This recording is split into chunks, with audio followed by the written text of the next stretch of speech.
तो चलिए शुरू करते हैं। तो यहाँ पे आप जैसा कि देख पा रहे हो स्क्रीन में, ये हमारा rise of British power in Bengal. और अब सबसे पहले सबसे फर्स्ट जो टॉपिक है वो है the advent of British in India, यानी कि ब्रिटिश का जो है बच्चों इंडिया में एंट्री कैसे होती है, इसके बारे में चलिए हम लोग पढ़ते हैं। जो ब्रिटिश है बच्चों, वो फर्स्ट टाइम इंडिया जो है वो कब आया, तो 17th सेंचुरी में एज ए ट्रेडर्स आया था, ठीक है।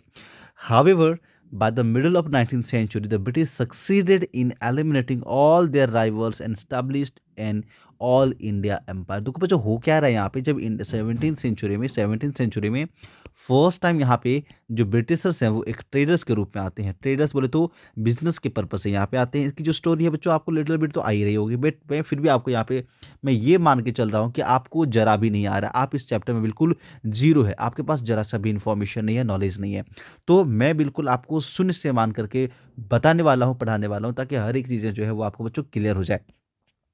तो एज ए ट्रेडर्स के रूप में बच्चों वो 17th सेंचुरी में आते हैं, बट वो सिर्फ ब्रिटिश में से इंग्लैंड ही तो नहीं आती है ना, बाकी जितने भी ब्रिटेन के कह सकते हो यूरोप के कंट्रीज हैं, चाहे वो फ्रेंच हो, है ना, वो फ्रेंच हो, डच हो, है ना, या कह सकते हो जो आपका पुर्तगीज हो, तो ये सभी जो देश के लोग हैं बच्चे, वो सभी ट्रेडर्स के रूप में इंडिया में आते हैं बिजनेस करने के लिए।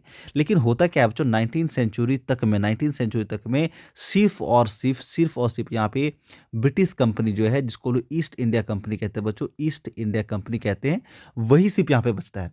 बाकी जितने सारे इसके राइवलरी हैं, जो इनके कॉम्पिटिटर्स हैं, उन सभी कॉम्पिटिटर्स के साथ ये युद्ध लड़के, लड़ाई लड़के उन सबको क्या करा है, रास्ता साफ करवा लिया, उनको इंडिया से बाहर निकाल दिया है। In their scramble for political power, जब ये इंडिया में पॉलिटिकल पावर की चाह रख रहा था, the conquest of Bengal prove to be an important milestone for the Britishers. लेकिन जब इसने बंगाल में बेसिकली क्या करा, कंक्वेस्ट करा, और जब बंगाल को इसने अपने कब्जे में कर लिया, तो ये इसके लिए एक बहुत बड़ी कह सकते हो जीत साबित होती है। और ये जो जीत है उसने क्या करा, इसके लिए स्टेज बना दिया। किस बात के स्टेज, तो फर्दर कन्क्वेस्ट का, यानी कि आगे और भी जो छोटे मोटे कन्क्वेस्ट होते हैं बाकी भारत के राजाओं के साथ, उन सभी इंडियन रूलर के साथ कन्क्वेस्ट करने के लिए प्रॉपर एक स्टेज तैयार कर देता है। And establish the British as the rulers of India, और इंडिया की इस बंगाल वाले रीजन का जो है प्रॉपर क्या बना देता है, तो रूलर, मेरे देश मेरे बच्चों रूलर्स बना देता है। अब मैं यहाँ देखो, मैं आपके लिए प्रॉपर एक एक्स्ट्रा इन्फॉर्मेशन जो है वो लेकर के आया हूँ, साथ ही साथ यहाँ पे देख सकते हो प्रॉपर मैंने क्या है आपके लिए जो है नोट्स बना के रखा है। ये नोट्स जो है, ये पूरी चैप्टर की जो है वो शॉर्ट नोट्स है। यदि आप चाहते हो कि पूरी चैप्टर की स्टडी आपको नहीं करनी है, आपको लाइन बाय लाइन जो है वो नहीं पढ़नी है, टॉपिक बाय टॉपिक बच्चों आपको नहीं पढ़नी है, तो आप मेरे से ये नोट्स ले सकते हो। इस नोट में मैंने हर एक टॉपिक को जो है बच्चों वो कवर करा हुआ है, और सभी चीज़ जो है आपको बहुत शॉर्ट में मिलने वाले हैं, और सभी के सभी जो भी हैं बच्चों बहुत ही ज़्यादा इंपॉर्टेंट है। जो बुक्स में आपके इन्फॉर्मेशन बच्चों नहीं है, वो भी इन्फॉर्मेशन मैंने आपको यहाँ पे जो है वो प्रॉपर अवेलेबल करवाया, ताकि अभी कोई भी इन्फॉर्मेशन जो है छूटे ना। अब यहाँ पे देखो कितनी अच्छी चीज़ है, अभी मैंने आपको टॉपिक पढ़ाया ना, the advent of British in India. अब यहाँ पे देखो इंडिया में बंगाल पे ही जो है सबसे पहला कंक्वेस्ट क्यों होता है, और बंगाल को ही ब्रिटिश ने क्यों अपने कब्जे में करा, उसके बारे में बच्चों यहाँ पे लिखा हुआ आपको मिल रहा होगा, ठीक है ना। तो ये देखो बैकग्राउंड कहने का मतलब उस वक्त का सिनेरियो क्या था, 18th सेंचुरी में क्या सिनेरियो था बंगाल का, इसके बारे में। Why Bengal was important, Bengal जो है वो इंपॉर्टेंट की था ये इंग्लिश के लोगों के लिए यहाँ पे विन करना। तो मतलब उसके कई सारे रीजन है। Bengal was the richest province of India, उस वक्त जो है इंडिया का सबसे रिचेस्ट प्रोविंस कोई था तो बच्चों वो बंगाल था। और यदि मैं बंगाल का बच्चों नाम लूँ ना, तो बंगाल मतलब सिर्फ आप ये जो वेस्ट बंगाल है हमारा ना, ये जो बच्चों हमारा अभी वेस्ट बंगाल जो हमारा एक स्टेट है, बस इसके बारे में समझना। इस बंगाल का मतलब पूरा बांग्लादेश, ये जो कंट्री है ना हमारा बांग्लादेश, पड़ोसी कंट्री, वो एक्चुअली में इंडिया का ही हिस्सा था। आपको पता होना चाहिए, ये बात तो आपको पता ही होना चाहिए, जो बांग्लादेश है वो इंडिया का हिस्सा ही था। तो ये प्रॉपर वेस्ट बंगाल भी इसी में, बांग्लादेश इसी में, आज के समय का जो बिहार है मेरे दोस्त, बिहार हो गया, ये जो बच्चों झारखंड है ना, ये झारखंड है, ये जो बच्चों उड़ीसा हमारा स्टेट है, ये सभी को मिला दो तो जो प्रॉपर बड़ा सा किंगडम बनता था ना, बड़ा सा एम्पायर बनता था। ये जो बड़ी सी एम्पायर है मेरे दोस्त, वही था हमारा बंगाल। वो क्या था बच्चों, हमारा बंगाल हुआ करता था। ये जो बंगाल है वो किस लिए फेमस था, तो it was famous for silk, cotton textile, है ना, साल्ट पीटर, गन पाउडर जो मटेरियल बच्चों उसको साल्ट पीटर कहते थे, वो एक्सप्लोजन में यूज करी जाती थी, कैसे तो बंदूक में यूज करी जाती थी वो। प्रॉपर बंगाल में राइस बहुत अधिक होता था, और ये जो बंगाल है बच्चों इसका कैपिटल मुर्शिदाबाद हुआ करता था। इस बंगाल रीजन का जो बच्चों कैपिटल है वो क्या हुआ करता था, तो वो बच्चों कैपिटल जो है मुर्शिदाबाद था। Bengal had strong economy and fertile land. अब बच्चों यहाँ पे ध्यान देखनी है, ये जो बंगाल है ना वो अपने आप में एक बहुत ही इंपॉर्टेंट प्लेस था। आप देख पा रहे हो ये बंगाल सिल्क के लिए, कैपिटल जो है राइस के लिए, कॉटन टेक्सटाइल के लिए बहुत ज़्यादा पॉपुलर है। और ये यहाँ पे इसका जो कैपिटल सिटी बच्चों है वो था आपका क्या, मुर्शिदाबाद। और तीसरे बंगाल जो है वो उसकी इकोनॉमी इतनी स्ट्रांग थी कि जो भी व्यक्ति इस बंगाल पे कंट्रोल कर ले, समझो वो इंडिया के प्रॉपर वेल्थ पे ही कंट्रोल कर रहा था। तो अब क्या होता है यहाँ पे, ये जो ईस्ट इंडिया कंपनी है ना, ब्रिटिश से ईस्ट इंडिया कंपनी, यहाँ पे देखो लिखा हुआ आपको मिल रहा होगा बच्चों, ब्रिटिश ईस्ट इंडिया कंपनी। तो ये British English East India company जो है, इंग्लिश ईस्ट इंडिया कंपनी जो है, उसको बनाया क्यों गया था, वो कंपनी इंडिया कब आई थी, उसके बारे में थोड़ा सा मैंने बैकग्राउंड के बारे में आपको यहाँ पे दी गई है। तो ये प्रॉपर जो कंपनी बच्चों 1600 सेंचुरी में जो है वो बनाई गई थी, 1600 में बनाई गई है। और उस वक्त का जो ब्रिटेन है यानी कि लंदन जो है, वहाँ का जो किंग है वो था, कि क्वीन जो है वो था एलिजाबेथ फर्स्ट। तो 1600 में कंपनी बनी है, उस वक्त यहाँ का क्वीन है एलिजाबेथ फर्स्ट। और इसका पर्पस जो है वो ट्रेड करना था, रूल करना नहीं। ये जो पर्पस है मेरे दोस्त, वो पर्पस क्या है, तो purpose was only to trade, not rule. Their trading centre in Bengal. और वो पता है अपने ट्रेडिंग सेंटर जो बंगाल में कहाँ बनाया था, तो बंगाल के कलकत्ता में, वहाँ पे अपनी इसने फोर्ट बना रखी है। फोर्ट मतलब एक बहुत बड़ी सी कह सकते हो अपने किला बना रखा है। जिस प्रकार से हमने रेड फोर्ट का नाम सुना है ना, रेड फोर्ट, दिल्ली की रेड फोर्ट। तो जिस प्रकार से दिल्ली में रेड फोर्ट है, उसी प्रकार से इसने बंगाल में जो है फोर्ट विलियम प्रॉपर बना के रखा था, फोर्ट विलियम। और कासिम बाजार और हुगली जो रीजन है, ये इसका सेंटर हुआ करता था ट्रेड करने का। ये इन रीजन से जो प्रॉपर सेंटर करता था और बेसिकली बिजनेस करता था। अच्छा, बिजनेस में करता क्या है, तो बिजनेस में बच्चों ये सब कॉटन की बिजनेस करता है, कॉटन की, सिल्क की, है ना, सिल्क की, गन पाउडर जो है, इन चीज़ों की जो है प्रॉपर वो बिजनेस किया करता था। ठीक है, तो ये था आपका एक्स्ट्रा इन्फॉर्मेशन। अब बच्चों हम लोग आगे बढ़ते हैं। अब देखो यहाँ पे ईस्ट इंडिया कंपनी की फॉर्मेशन कैसे होती है, कब होती है, इसके बारे में आपके बुक में देखो डिटेल्स में दी गई है, मैं वो आपको पढ़ाने का प्रयास करता हूँ।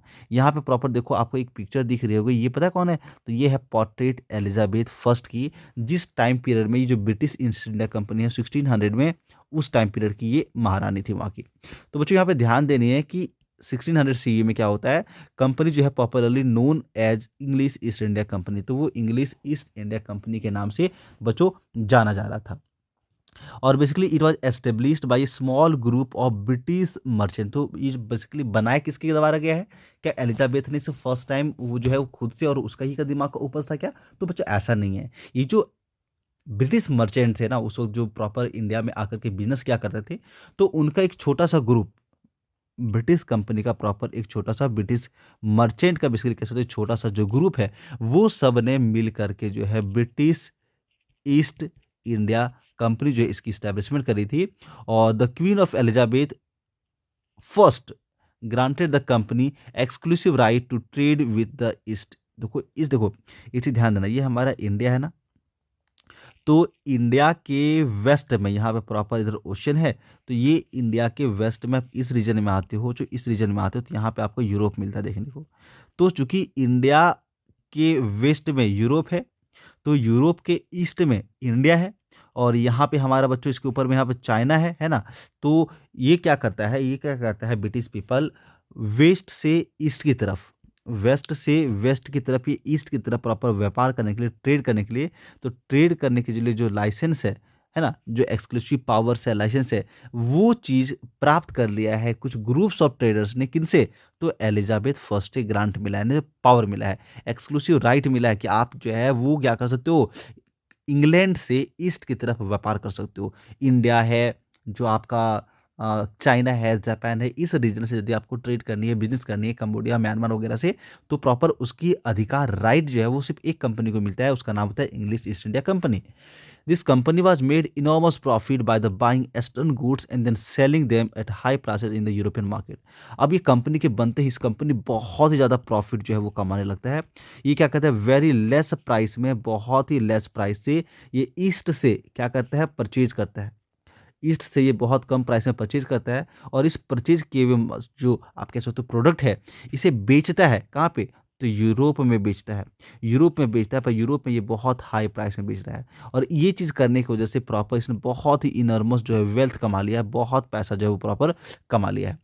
अब क्या होता है, the queen received a share of companies profit. अब जो क्वीन है, जब देखना कि कंपनी बहुत ज़्यादा बेनिफिट करे जा रहा है और प्रॉपर कह सकते हो कि बहुत ज़्यादा अपना ट्रेड को उसने फैला रखा है, तो जो कंपनी है वो क्या करती है, कुछ हिस्सा जो भी प्रॉफिट होता है, उस प्रॉफिट का जो शेयर है बच्चों, वो क्या करता है, इस क्वीन को देता है।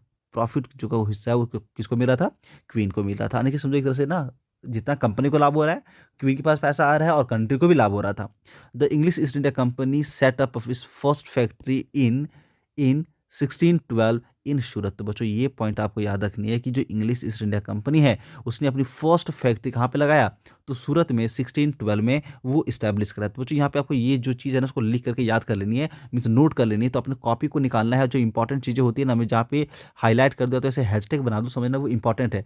तो 1612 में बच्चों आपको यहाँ पे लिखनी सूरत, और इस सूरत में क्या हुआ था, तो सूरत में यहाँ पे हुआ था इंग्लिश ईस्ट इंडिया कंपनी की जो है, उसने क्या करा था, तो फर्स्ट फैक्ट्री सेटअप करिए, फर्स्ट फर्स्ट जो है फैक्ट्री प्रॉपर सेटअप करिए।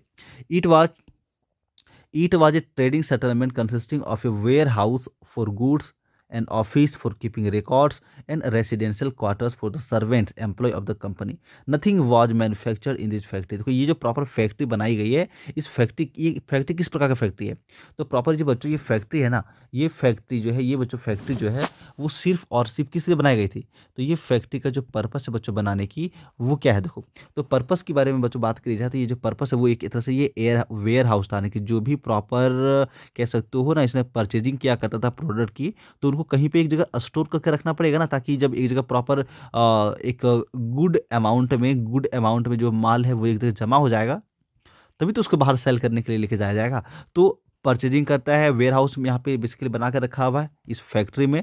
और ये फैक्ट्री फर्स्ट टाइम से कहाँ पे बना है, तो फैक्ट्री के बारे में बच्चों बात करी जाए तो इसने सूरत में जो है वो इस्टेब्लिश करी है। और टाइम कितना था बच्चों, तो 1612, ठीक है। अच्छा, इस जगह पे और क्या होता है, तो जिनके जो भी इनके सर्वेंट हैं, जो स्टाफ हैं, वो लोग यहाँ पे रहा करते हैं। जो सर्वेंट्स है बेसिकली, जो इसके एम्प्लॉयज़ हैं, वो यहाँ पे रहते हैं। अच्छा, प्रॉपर जो ऑफिशियल वर्क है, परचेज़ कितना करा, कितना सेल करा, उन सभी के रिकॉर्ड जो है वो यहाँ पे सूरत की इस फैक्ट्री में रखा करा था। नथिंग वाज मैन्युफैक्चर, और यहाँ पे कुछ बनाई नहीं जाती थी। फिर समय आता है 1623 का। तो बाय 1623 द ब्रिटिश है establish factories in Surat, brooch, Ahmedabad, Agra and Machilipatnam. ये बच्चों देखो क्या करा है इसने कुछ ही वर्षों में, 1623 में मीन्स कुछ ज़्यादा साल तो हुए नहीं है, कुछ ज़्यादा साल तो हुए नहीं है। सोचो ना, 1612 में जो है प्रॉपर 1600 में तो कंपनी बनी है, यहाँ पे देखो क्या हुआ, कंपनी बना। 1612 ने फर्स्ट फैक्ट्री जो है सूरत में डाला, और 1623 आते आते सिर्फ आफ्टर 10 ईयर्स इसने अपनी जो प्रॉपर एम्पायर दो कहाँ तक बढ़ा लिया, सूरत में, है ना। एक और जगह है बच्चों, नाम है इसका ब्रोच, ठीक है। और क्या करिए, अहमदाबाद, ये सब सूरत की गुजरात में ही ये सब जगह है ना, ये अहमदाबाद, अहमदाबाद, ये देखो आगरा उत्तर प्रदेश में है ना। फिर मछलीपट्टनम, ये वेस्ट में, सॉरी साउथ में जो है वो एक जगह है, मसूलीपट्टनम, चेन्नई साइड में। तो बेसिकली इतने सारे प्लेसेस पे उसने अपनी फैक्ट्री, जो इंडस्ट्री है कह सकते हो, जो प्रॉपर प्लेस है, उसको एक्वायर करा है और बना लिया है। और साथ ही साथ sir Thomas Roy, the British ambassador to the court of Jahangir, had obtain many trade concessions for the company from the Mughal empire. ये तो कितने स्मार्ट है, एक तो प्रॉफिट नहीं हो ही रही है, कम कीमत में खरीद रहा है, ज़्यादा कीमत में बेच रहा है, और इसकी लालच जो है वो कम नहीं हो रही है। इनकी जो लालच है ना, इनकी जो ग्रीड जो है, वो सोचो कितना ज़्यादा है, कि प्रॉफिट होने के बाद भी ये जो उस वक्त का किंग है जहांगीर, जहांगीर उसके कोर्ट में जाता है, कितने स्मार्ट है ये अंग्रेज लोग, उसके कोर्ट में जाता है, और कोर्ट में जाकर के बच्चों ये क्या करता है, उनसे कंसेशन की डिमांड करती है। कंसेशन डू मीन, आप समझ रहे हो कंसेशन क्या होती है, कंसेशन मतलब वो डिस्काउंट जो है, वो कि हम आपके यहाँ पे जो है प्रॉपर ट्रेड करते हैं तो हमें डिस्काउंट दो। तो ये जहांगीर के पास जाकर के प्रॉपर कंसेशन भी पा लेता है। और ये जहांगीर के पास जाता कौन है, तो ये नाम बच्चों याद रखना, ये बहुत इंपॉर्टेंट नाम है, सर थॉमस रॉय ना। सर थॉमस रॉय जो है वो प्रॉपर जो है जहांगीर के पास जाता है। लेकिन सर थॉमस रॉय था कौन, तो ये प्रॉपर ब्रिटिश एम्बेसडर है। हर एक कंट्री की ना अपनी एक एम्बेसडर होती है, जो दूसरे कंट्री में जा करके अपने देश को रिप्रेजेंट कर रहा होता है। तो ये बेसिकली इंडिया आता है ब्रिटिश एम्बेसडर। ये ब्रिटिश एम्बेसडर जो है बच्चों, वो इंडिया आता है, इंडिया से आकर के इंडिया में जो पावर में है, जो यहाँ का रूलर था, वो उस वक्त कौन है, जहांगीर। तो ये जहांगीर के पास जाकर के प्रॉपर ट्रेड की जो है, ट्रेड करने की जो कंसेशन है उसकी डिमांड करती है। कंसेशन की जो प्रॉपर है वो डिमांड करता है, और राजा इसको एक्सेप्ट भी कर लेता है। फिर समय आता है 1693 का। 1693 का। मद्रास जो कि अभी के समय में चेन्नई कहा जाता है, was given to the British by a local ruler. तो वहाँ पे देखो बच्चों क्या हो रही है, एक लोकल रूलर है, कहाँ पे, कहाँ पे है, तो समय याद रखो 1639, इसको इंपॉर्टेंट बना लो, ठीक है।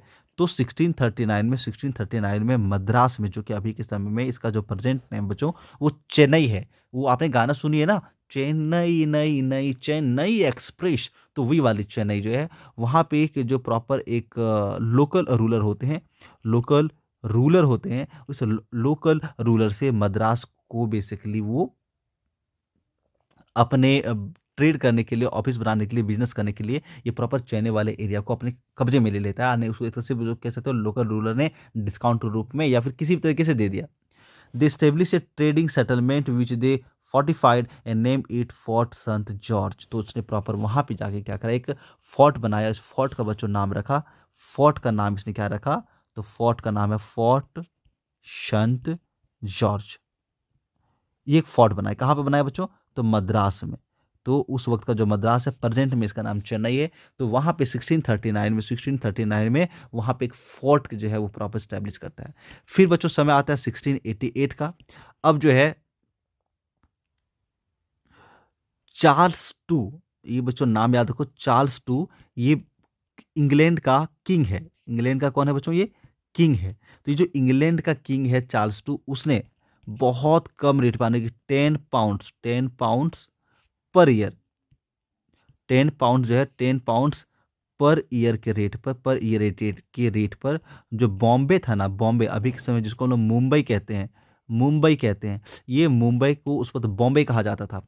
तो 10 पाउंड्स में 1688 में बॉम्बे को प्रॉपर जो है ये कंपनी को दे दी जाती है रेंट पर चलाने के लिए।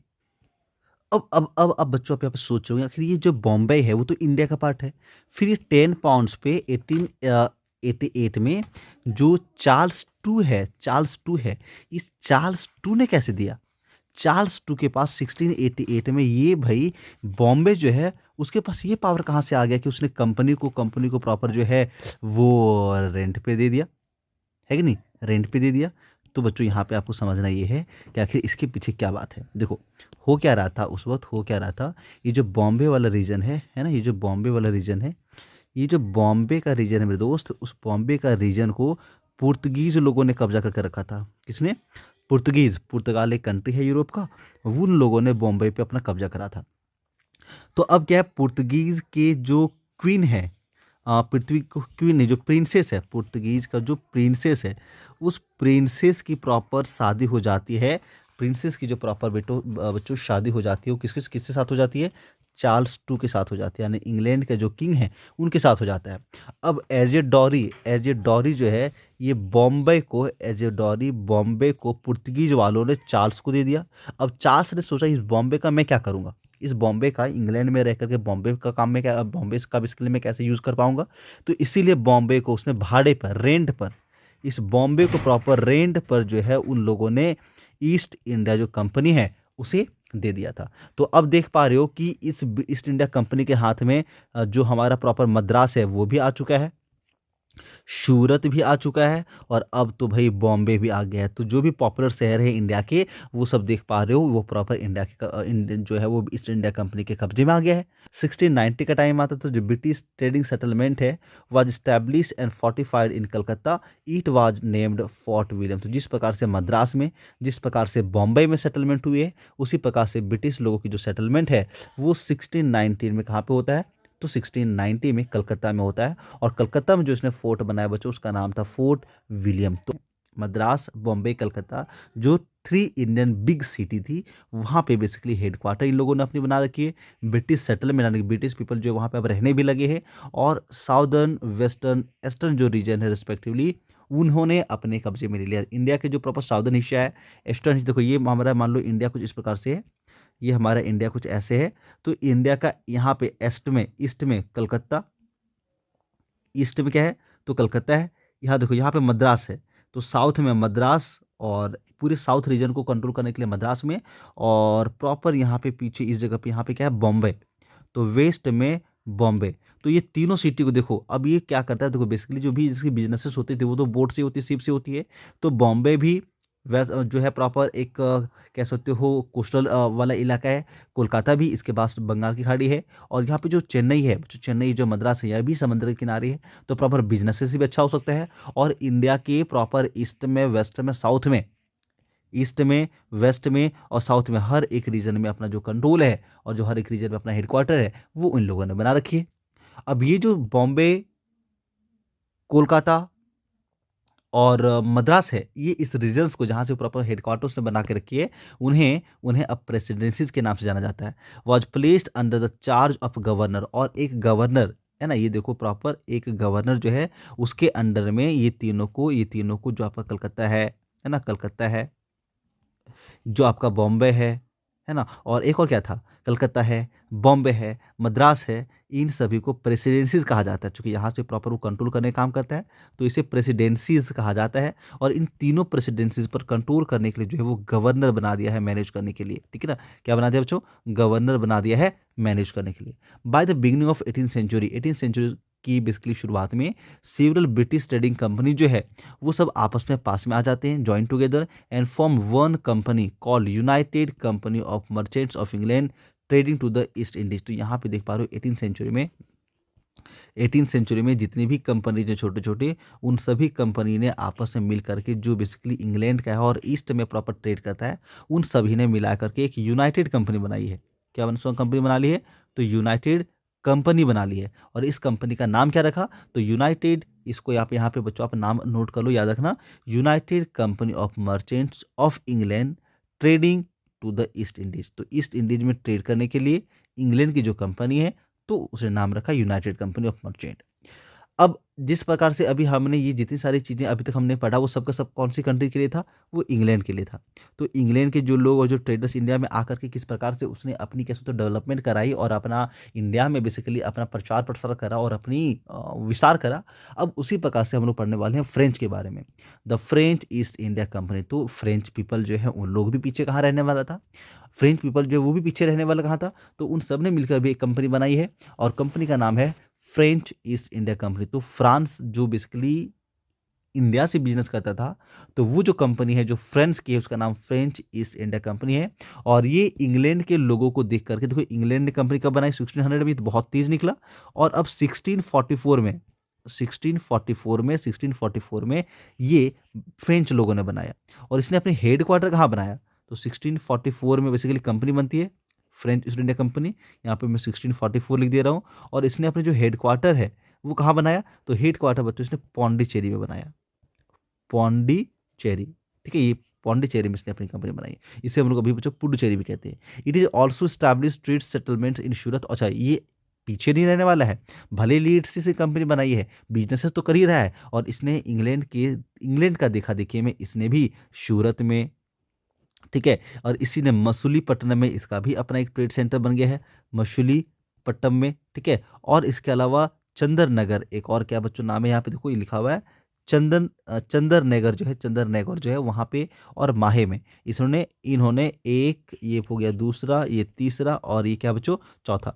तो इन 4 प्लेसेस में उन लोगों ने भी अपनी प्रॉपर सेटलमेंट जो है वो बना के रखी। सेटलमेंट बनाना मतलब वहाँ पे ऑफिस बनाना, बिजनेस करने के लिए अपने लोगों को रखना, जो सर्वेंट्स उसको रखना, और सारा जो वेयर हाउसेस वगैरह है उसको स्टैब्लिश करके रखता है। When the French arrived in India, the British were already well settled along the coastal region। तो जब ये यहाँ पे इंडिया में फ्रेंच लोग आते हैं, तो फ्रेंच लोग के आने से पहले ही ये जो इंग्लैंड के लोग हैं, जो इंग्लिश पीपल हैं, उन लोगों ने अपनी प्रॉपर कोस्टल रीजन में इसने अपनी सेटलमेंट जो है वो पहले से बना के रखा है और वो मजबूत बना ली है। अब इस बात को लेकर के देखो यहाँ पे ना, जो इंग्लैंड के जो लोग हैं वो ज़्यादा से ज़्यादा मुनाफा कमाना चाहते हैं इंग्लैंड की कंपनी, ये जो फ्रेंच लोग हैं वो भी पीछे रहना नहीं चाहते हैं। तो ये दोनों सेम इलाके में और सेम प्लेसेस पे अपनी वेयर हाउसेस बना रही है, सेम प्लेसेस पे इसने अपनी वेयर हाउसेस बनाई है, और सेम प्लेसेस से क्या कर रही है? बिजनेस कर रही है। तो जब 2 दुकान, सेम टाइप की दुकान और एक ही बाजार में, एक ही मार्केट में होगी, तो उन दोनों के बीच में कंपटीशन तो होना बच्चा लाजमी है। कंपटीशन होना क्या है? लाजमी है, हो गई है। तो यहाँ भी प्रॉपर राइवलरी स्टार्ट हो जाती है किसके बीच में? तो एंग्लो फ्रेंच राइवलरी, यानी एंग्लो मतलब इंग्लिश और फ्रेंच मतलब फ्रांस, तो फ्रांस की जो कंपनी है और इंग्लैंड की जो कंपनी बच्चों, इसके बीच में प्रॉपर एक छोटी मोटी वार और छोटी मोटी वार लगातार होने लगती है। 18th सेंचुरी में two major European power in India were British and French. तो 18th सेंचुरी में अब आकर के इंडिया में सिर्फ दो मेजर पावर रहता है यूरोप की, एक होता है आपका ब्रिटिश, दूसरा होता है फ्रेंच। जो पुर्तगीज है, the Portuguese by the beginning of 17th century had lost their influence as well as their monopoly over Indian trade. तो इंडिया में देखो आया तो पहले ब्रिटिश पुर्तगीज लोग, पहले इंडिया में कौन आया? पुर्तगीज लोग आया, लेकिन 17th सेंचुरी तक में आते आते उसकी जो इन्फ्लुएंस, उसकी जो मोनोपोली है वो खत्म हो जाता है। The Dutch had also been edged out of the competition by the British and the French. तो यहाँ पे देखो जो डच लोग हैं, डच किसको बोलते हो बच्चों? नीदरलैंड ना, उस वक्त की कह सकते हो एक कंट्री है, उसका नाम था बच्चों हॉलैंड। क्या नाम है? हॉलैंड। प्रेजेंट में उसको नीदरलैंड कहते हैं, उसको क्या बोलते हैं प्रेजेंट में? नीदरलैंड। तो यहाँ के जो बेसिकली लोग थे उन्हें डच कहा जाता था, उसे क्या कहते हैं? तो डच कहते हैं। ये डच जो लोग हैं वो भी इंडिया में ट्रेड करने के लिए आते हैं और वो भी अपना पावर जो है बनाने का प्रयास करता है, बट वो उतना सक्सेसफुल नहीं होता है जितना कि फ्रेंच और ब्रिटिश होता है। The French and the British were both equally determined to establish the trade monopoly in India. वो अपनी एक मोनोपोली ब्रिटिश लोग भी बनाना चाहता है, फ्रेंच भी चाहता है कि इंडिया में हमारी ही बस तूती बजे, हमारी ही बोलती हो, हमारा प्रॉपर मोनोपोली हो, जैसा हम जो रेट फिक्स करें उसी रेट पे प्रॉपर परचेजिंग हो और सेलिंग हो। An intense competition followed, they became arch rivalry in trade and their rivalry eventually lead to wars. तो इनके बीच में काफ़ी जो है कॉम्पिटिशन होने लगता है फ्रेंच और ब्रिटिश में, आर्क राइवलरी होने लगती है और एट द एंड क्या है, दोनों के बीच में वार होती है। एक पावर स्ट्रगल चलता है और become inevitable as their commercial rivalry intensified and French try to secure and use political influence to ruin British power. अब देखो यहाँ पे, अब यहाँ पे क्या कहते हैं, दोनों के बीच में कॉन्स्पायरेसी होने लगती है। कॉन्स्पायरेसी है ना, कॉन्स्पायरेसी होने लगती है। और कॉन्स्पायरेसी क्या हो रहा है? तो जो बच्चों ब्रिटिश पीपल हैं, ब्रिटिश कंपनी है, वो चाहता है कि फ्रेंच हमारे रास्ते से निकल जाए, और जो फ्रेंच है वो चाहता है कि ब्रिटिश हमारे रास्ते से निकल जाए।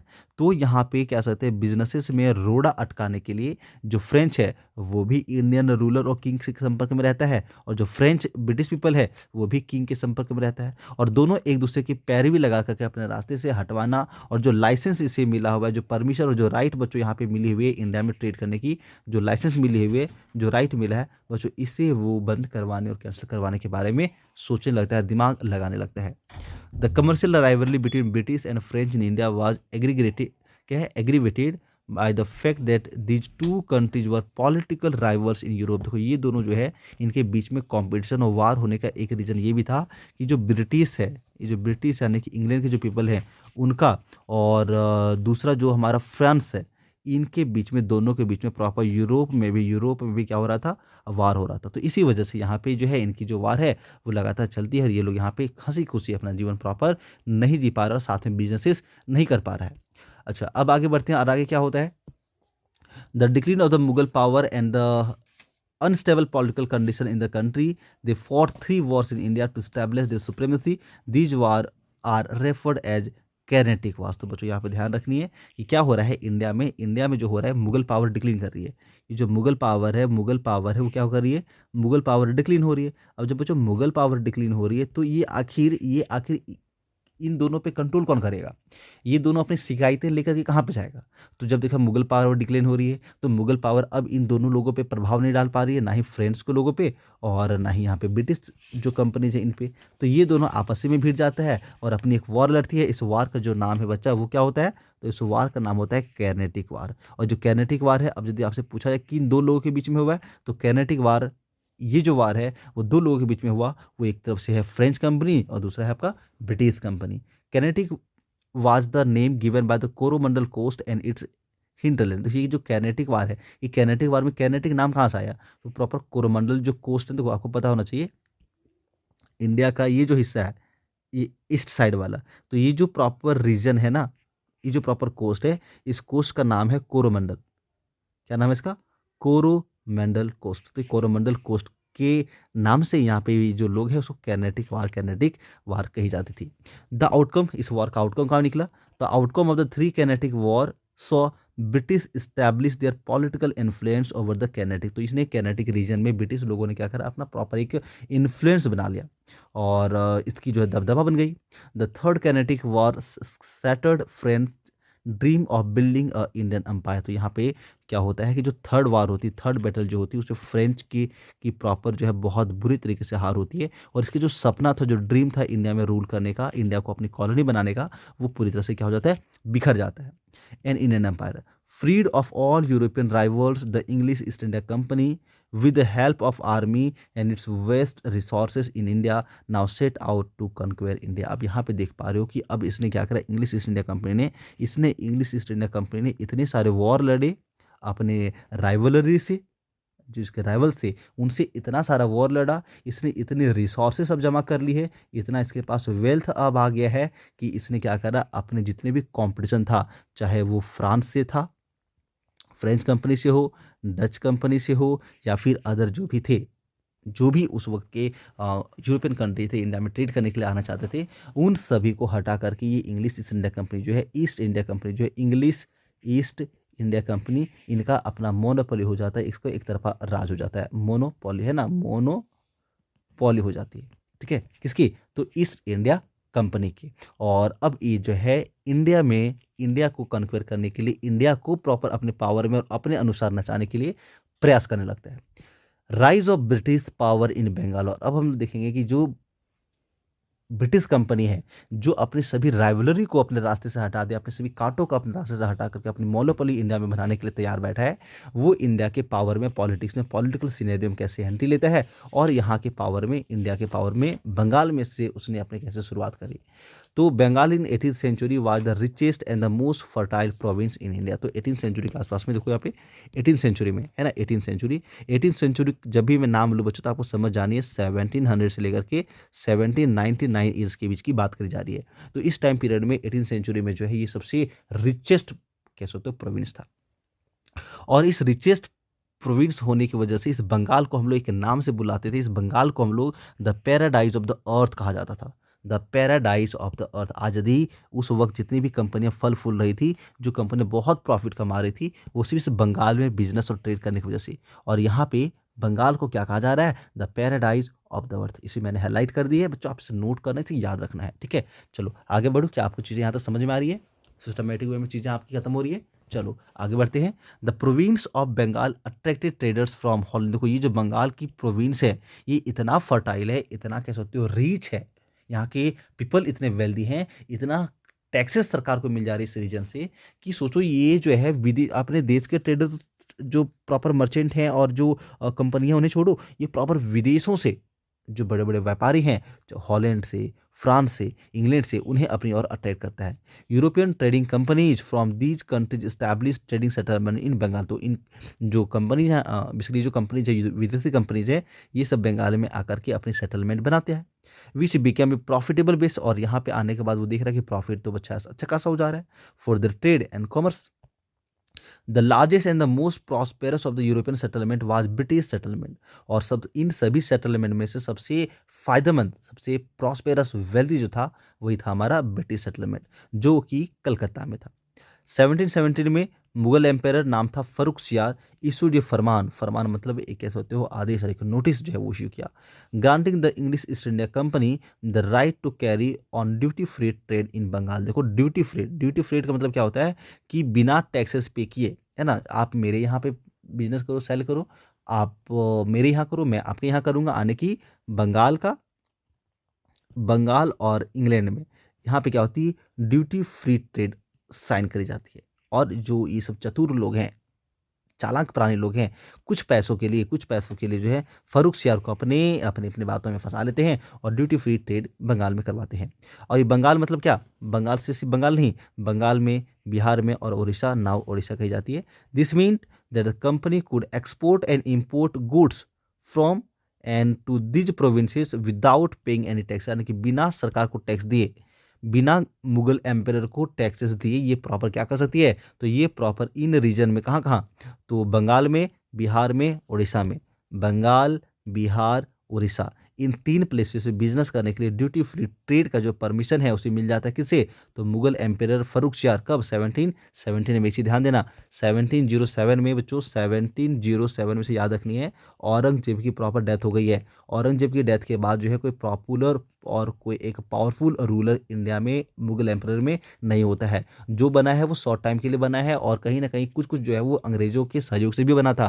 तो यहाँ पे फर्रुखसियार से ये प्रॉपर बिजनेस करने की परमिशन ले लेती है। इसका मतलब है कि जो कंपनी है वो क्या कर सकती है? तो कंपनी प्रॉपर बिजनेस करेगी, इंपोर्ट करेगी और एक्सपोर्ट करेगी गुड्स का, लेकिन उन्हें कोई भी टैक्स पे नहीं करना पड़ेगा। They were given the right to issue passes और दस्तख्त for the free movement of their goods. अच्छा देखो, अब एक प्लेस है, देखो अभी आपको पता होगा कि आपके शहर में, आपके सिटी में कोई ट्रक आता होगा जो बाहर से दूसरे शहर से कह सकते हो ना ट्रेडिंग करने के लिए माल लेकर के यदि आते शहर में आता है, तो शहर में आपका टोल होता है और टोल टैक्स पे प्रॉपर क्या करनी होती है? इन गाड़ियों को बिजनेस सामान लाने के लिए, बिजनेस करने के लिए प्रॉपर टैक्सेस पे करनी पड़ती है। कुछ अमाउंट में 50 रुपये, 100 रुपये, 150 रुपये हर एक गाड़ी से ली जाती है। लेकिन यहाँ पे जो है इन्हें, इन कंपनीज को, इंग्लिश ईस्ट इंडिया कंपनी को फर्रुखसियार की तरफ से पास इशू करने, दस्तक जिसको कहते हैं, ताकि फ्री ट्रेड, फ्री मूवमेंट पूरे इलाके में जो है सामान को लेकर के किया जा सके, इसके लिए पास जारी करने का भी आदेश मिल जाता है। और यहाँ पे जो ये एम्प्लॉय है, एम्प्लॉय किसके? तो जो कंपनी के एम्प्लॉय हैं, जो बड़े बड़े अधिकारी हैं, जो कंपनी को चलाने काम करते हैं, इन कंपनी को, कंपनी के अलावा जो प्राइवेट ट्रेड है वो भी करने के लिए प्रॉपर परमिशन है। मतलब सोचो ये जो कंपनी है इतना प्रॉफिट में क्यों जा रहा था? क्योंकि इसके जो एम्प्लॉय है ना, वो एम्प्लॉय डबल काम कर रहे हैं, डबल फायदा कमा रहे हैं। एक तो वो एम्प्लॉय कंपनी के लिए भी काम कर रहा है, साथ में वो साइड बिजनेस यदि करना चाहे और प्राइवेट ट्रेड यदि करना चाहे तो वो भी प्राइवेट ट्रेड वो कर सकता है। But they were not entitled to the company's privilege. But इन लोगों को जो है, जो प्राइवेट ट्रेड कर सकता है, उन्हें उन्हें जो है ड्यूटी फ्री ट्रेड करने का परमिशन नहीं है। They had to pay taxes like other Indian merchants. आने की यदि कोई कंपनी के जो स्टाफ है, सर्वेंट है, वो प्रॉपर पर्सनल ट्रेड करना यदि चाहे तो वो भी प्रॉपर ट्रेड कर सकता है, बट उसे ड्यूटी फ्री ट्रेड करने की परमिशन नहीं मिलेगी। उन्हें प्रॉपर क्या करनी पड़ेगी? पे करनी पड़ेगी taxes like other Indian merchants. ठीक है। The company made enormous profit, और इस तरह से जो कंपनी से बहुत सारा पैसा कमा लिया।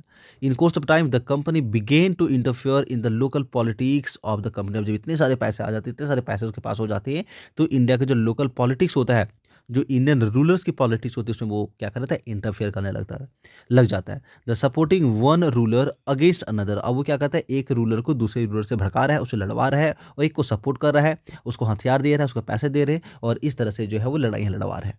Their interference soon turned into active involvement and established the foundation of British rule in Bengal। और इस तरह से उसने क्या करा? आपस में लड़वा लड़वा के और अपनी पर्सनल कह सकते हो अचीवमेंट्स के लिए आपस में लड़वा रहा है, और क्या कर रहा है? बंगाल में फर्स्ट टाइम जो है ब्रिटिश रूल बंगाल में शुरू हो जाती है। कब? तो मिड ऑफ 18th सेंचुरी समय आपको याद रखनी है 1757 का। अब 1757 में कौन सा ऐसा वॉर हुआ है जिसकी वजह से उसने बंगाल में अपनी प्रॉपर एक रूल जो है वो शुरुआत कर देती है? तो ये वार था बच्चों हमारा बैटल ऑफ प्लासी। तो बैटल ऑफ प्लासी के बारे में हम लोग पढ़ेंगे अब। नेक्स्ट टॉपिक, नेक्स्ट और मोस्ट इंपॉर्टेंट टॉपिक हमारा है बैटल ऑफ प्लासी। ये बैटल ऑफ प्लासी जो है इंडियन हिस्ट्री में, इंडियन हिस्ट्री की, मॉडर्न हिस्ट्री की सबसे महत्वपूर्ण डेट है, क्योंकि इस डेट के बाद इंडिया का जो हिस्ट्री है उसका एक टर्निंग पॉइंट है, इंडियन हिस्ट्री का टर्निंग पॉइंट है, क्योंकि इसी डेट और इस ईयर के बाद जो है इंडिया में ब्रिटिश जो रूल है किसी एक क्षेत्र में, जैसे कि बंगाल में, वो बच्चों शुरू हो जाती है। चलिए आगे बढ़ते हैं। In 1756 nawab of Bengal Alivardi Khan died and was succeeded by his grandson Sirajuddaula. तो कोई यहाँ पे एक इंपॉर्टेंट इवेंट 1756 में क्या होती है? जो प्रॉपर इस बंगाल का नवाब है, जहाँ पे सभी की निगाहें हैं, ये वही बंगाल जो सबसे वेल्दी है। तो इस बंगाल का जो गवर्नर है बच्चों, उसका सॉरी गवर्नर नहीं, इसे बोलते हैं हम लोग नवाब। तो बंगाल का जो नवाब है, यानी कि जो बंगाल का कैसे होता है, जैसे शर्वा है, जिसके हाथ पूरे बंगाल का कंट्रोल है, वो नवाब है। और ये नवाब का नाम था अलीवर्दी खान, नाम है इसका अली वर्दी खान। और इसकी डेथ हो जाती है कब? 1756 में। और इसके जगह पे अब इसका ना जो ग्रैंडसन है, पोता है, वो बनता है कौन? सिराज उद्दौला। सिराज उद्दौला नाम है, ये यहाँ का बन जाता है अब नवाब। Who wanted to curb the growing power of British, और ये है जो ब्रिटिश पावर जो लगातार प्रॉपर बंगाल में और बाकी रीजन्स में बढ़ रही है, उनको कर्व करना यानी कि कंट्रोल करना चाहता है। ये ब्रिटिश पावर को ऐसे अनलिमिटेड वे में बढ़ने नहीं देना चाहता है, क्योंकि ये इतना सारा वॉर वगैरह लड़ लिया है, इतना एक्सपीरियंस हो गया है, इसने इतना धन और क्या सोचते पैसा जमा कर लिया, यदि इसी प्रकार से लगातार चलते गया तो एक समय कहीं ऐसा ना हो जाए कि जो प्रॉपर यहाँ का नवाब है उसके लिए चैलेंज हो जाए डिसीजन लेना, उसे कंट्रोल करना। इसीलिए उसके बढ़ोतरी को बेसिकली वो कंट्रोल करना चाहता है।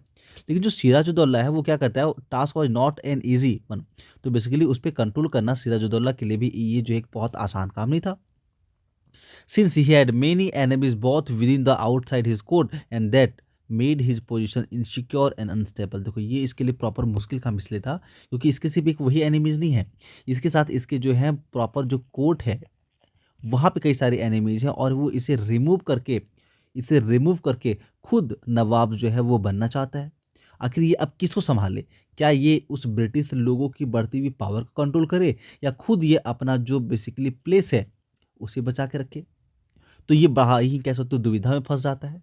लेकिन फिर भी इसने डिसीजन लिया कि Siraj order the British to pay taxes and and and the British refuse to do so. This angered the young nawab. तो यहाँ पे देखना कितनी बड़ी बात हो जाती है कि आप देखो जिसके यहाँ पे आके जिनके इलाके में आकर के आप प्रॉपर बिजनेस कर रहे हो, और यहाँ पे सिराज ने क्या करा, ब्रिटिश को पे करने का, टैक्सेस पे करने का ऑर्डर दिया। अब इस ऑर्डर को जो ब्रिटिश है उसने क्या कर रहा है, तो इग्नोर कर दे रहा है, इग्नोर कर रहा है, और सिर्फ इग्नोर ही नहीं कर रहा है बल्कि इसे देने से सीधे रिफ्यूज कर दे, बोला कि नहीं मैं तो नहीं देने वाला, मैं तो नहीं देने वाला। क्योंकि अब तुम यहाँ पे देख सकते हो बच्चों, ये जो नवाब है बंगाल जिसका कह सकते हो जिसका पास पूरा कंट्रोल है, उस नवाब की बात को ब्रिटिश नहीं मान रहा है, नहीं मान रहा है। इसका मतलब क्या हुआ कि जो ब्रिटिशर्स है, ये जो कंपनी है ईस्ट इंडिया कंपनी जो है ईस्ट इंडिया कंपनी, सोचो कितना पावरफुल हो गया है कि जिस देश में बिजनेस कर रहा है, कितना पावरफुल हो गया कि जिस देश में वो बिजनेस कर रहा है उस देश के किंग का जो बात को ही नहीं मान रहा है। अब ये बात जो है बहुत ज़्यादा चुभता है ये सिराजुद्दौला को, बहुत बुरी, बहुत कह सकते हो ना एक तरह से सोचो आप राजा हो, आप किंग हो और आपकी बातों को कोई इग्नोर कर दे तो कितनी बुरी बात हो जाती है, आपकी इज्जत का सवाल आ जाता है। तो यहाँ पे in anticipation of war with French who had a trading settlement in Chandernagore, the British began to fortify Calcutta. This amounted to an attack on the Nawab's sovereignty. यहाँ पे क्या हो रहा है कि जो anticipation of war with French, तो यहाँ पे देखो इस वक्त क्या हो रही है, अंग्रेजों की प्रॉपर फ्रेंच के साथ वॉर नहीं हुई अभी। मैंने यहाँ पे जो आपको बेसिकली आपके बुक्स में यहाँ पे जो प्रॉपर कैप्चर ऑफ कलकत्ता के ऊपर जो प्रॉपर टॉपिक था ना, यहाँ पे ये सिराज मार्च और कोलकाता, सॉरी इसके और ऊपर में ये जो हम लोगों ने पढ़ा rise of British power in Bengal, और उसके पहले जो हमने एंग्लो फ्रेंच राइवलरी देखी है, तो अंग्रेज की जो फ्रेंच के साथ राइवलरी है वो यहाँ पे चली रहा है। और इसी बात को देखते हुए प्रॉपर जो ब्रिटिश लोग हैं उसने क्या करा, चंदरनगौर क्या है, तो चंदरनगौर जो है ये प्रॉपर यहाँ पे हुगली में, ये जो हुगली डिस्ट्रिक्ट है कोलकाता के बगल में, वहाँ पे बेसिकली चंदननगर नाम का एक स्थान है, और वो प्लेस को बेसिकली फ्रेंच लोगों ने अपने कब्जे में करके रखा हुआ था, और फ्रेंच लोगों ने अपनी कह सकते हो वहाँ पे प्रॉपर कॉलोनी बसा के रखी हुई थी। तो अब इसको देखते हुए, इस खतरे को भांपते हुए जो ब्रिटिश पीपल उसने क्या किया, तो कलकत्ता में अपनी फोर्टिफाई करना शुरू किया।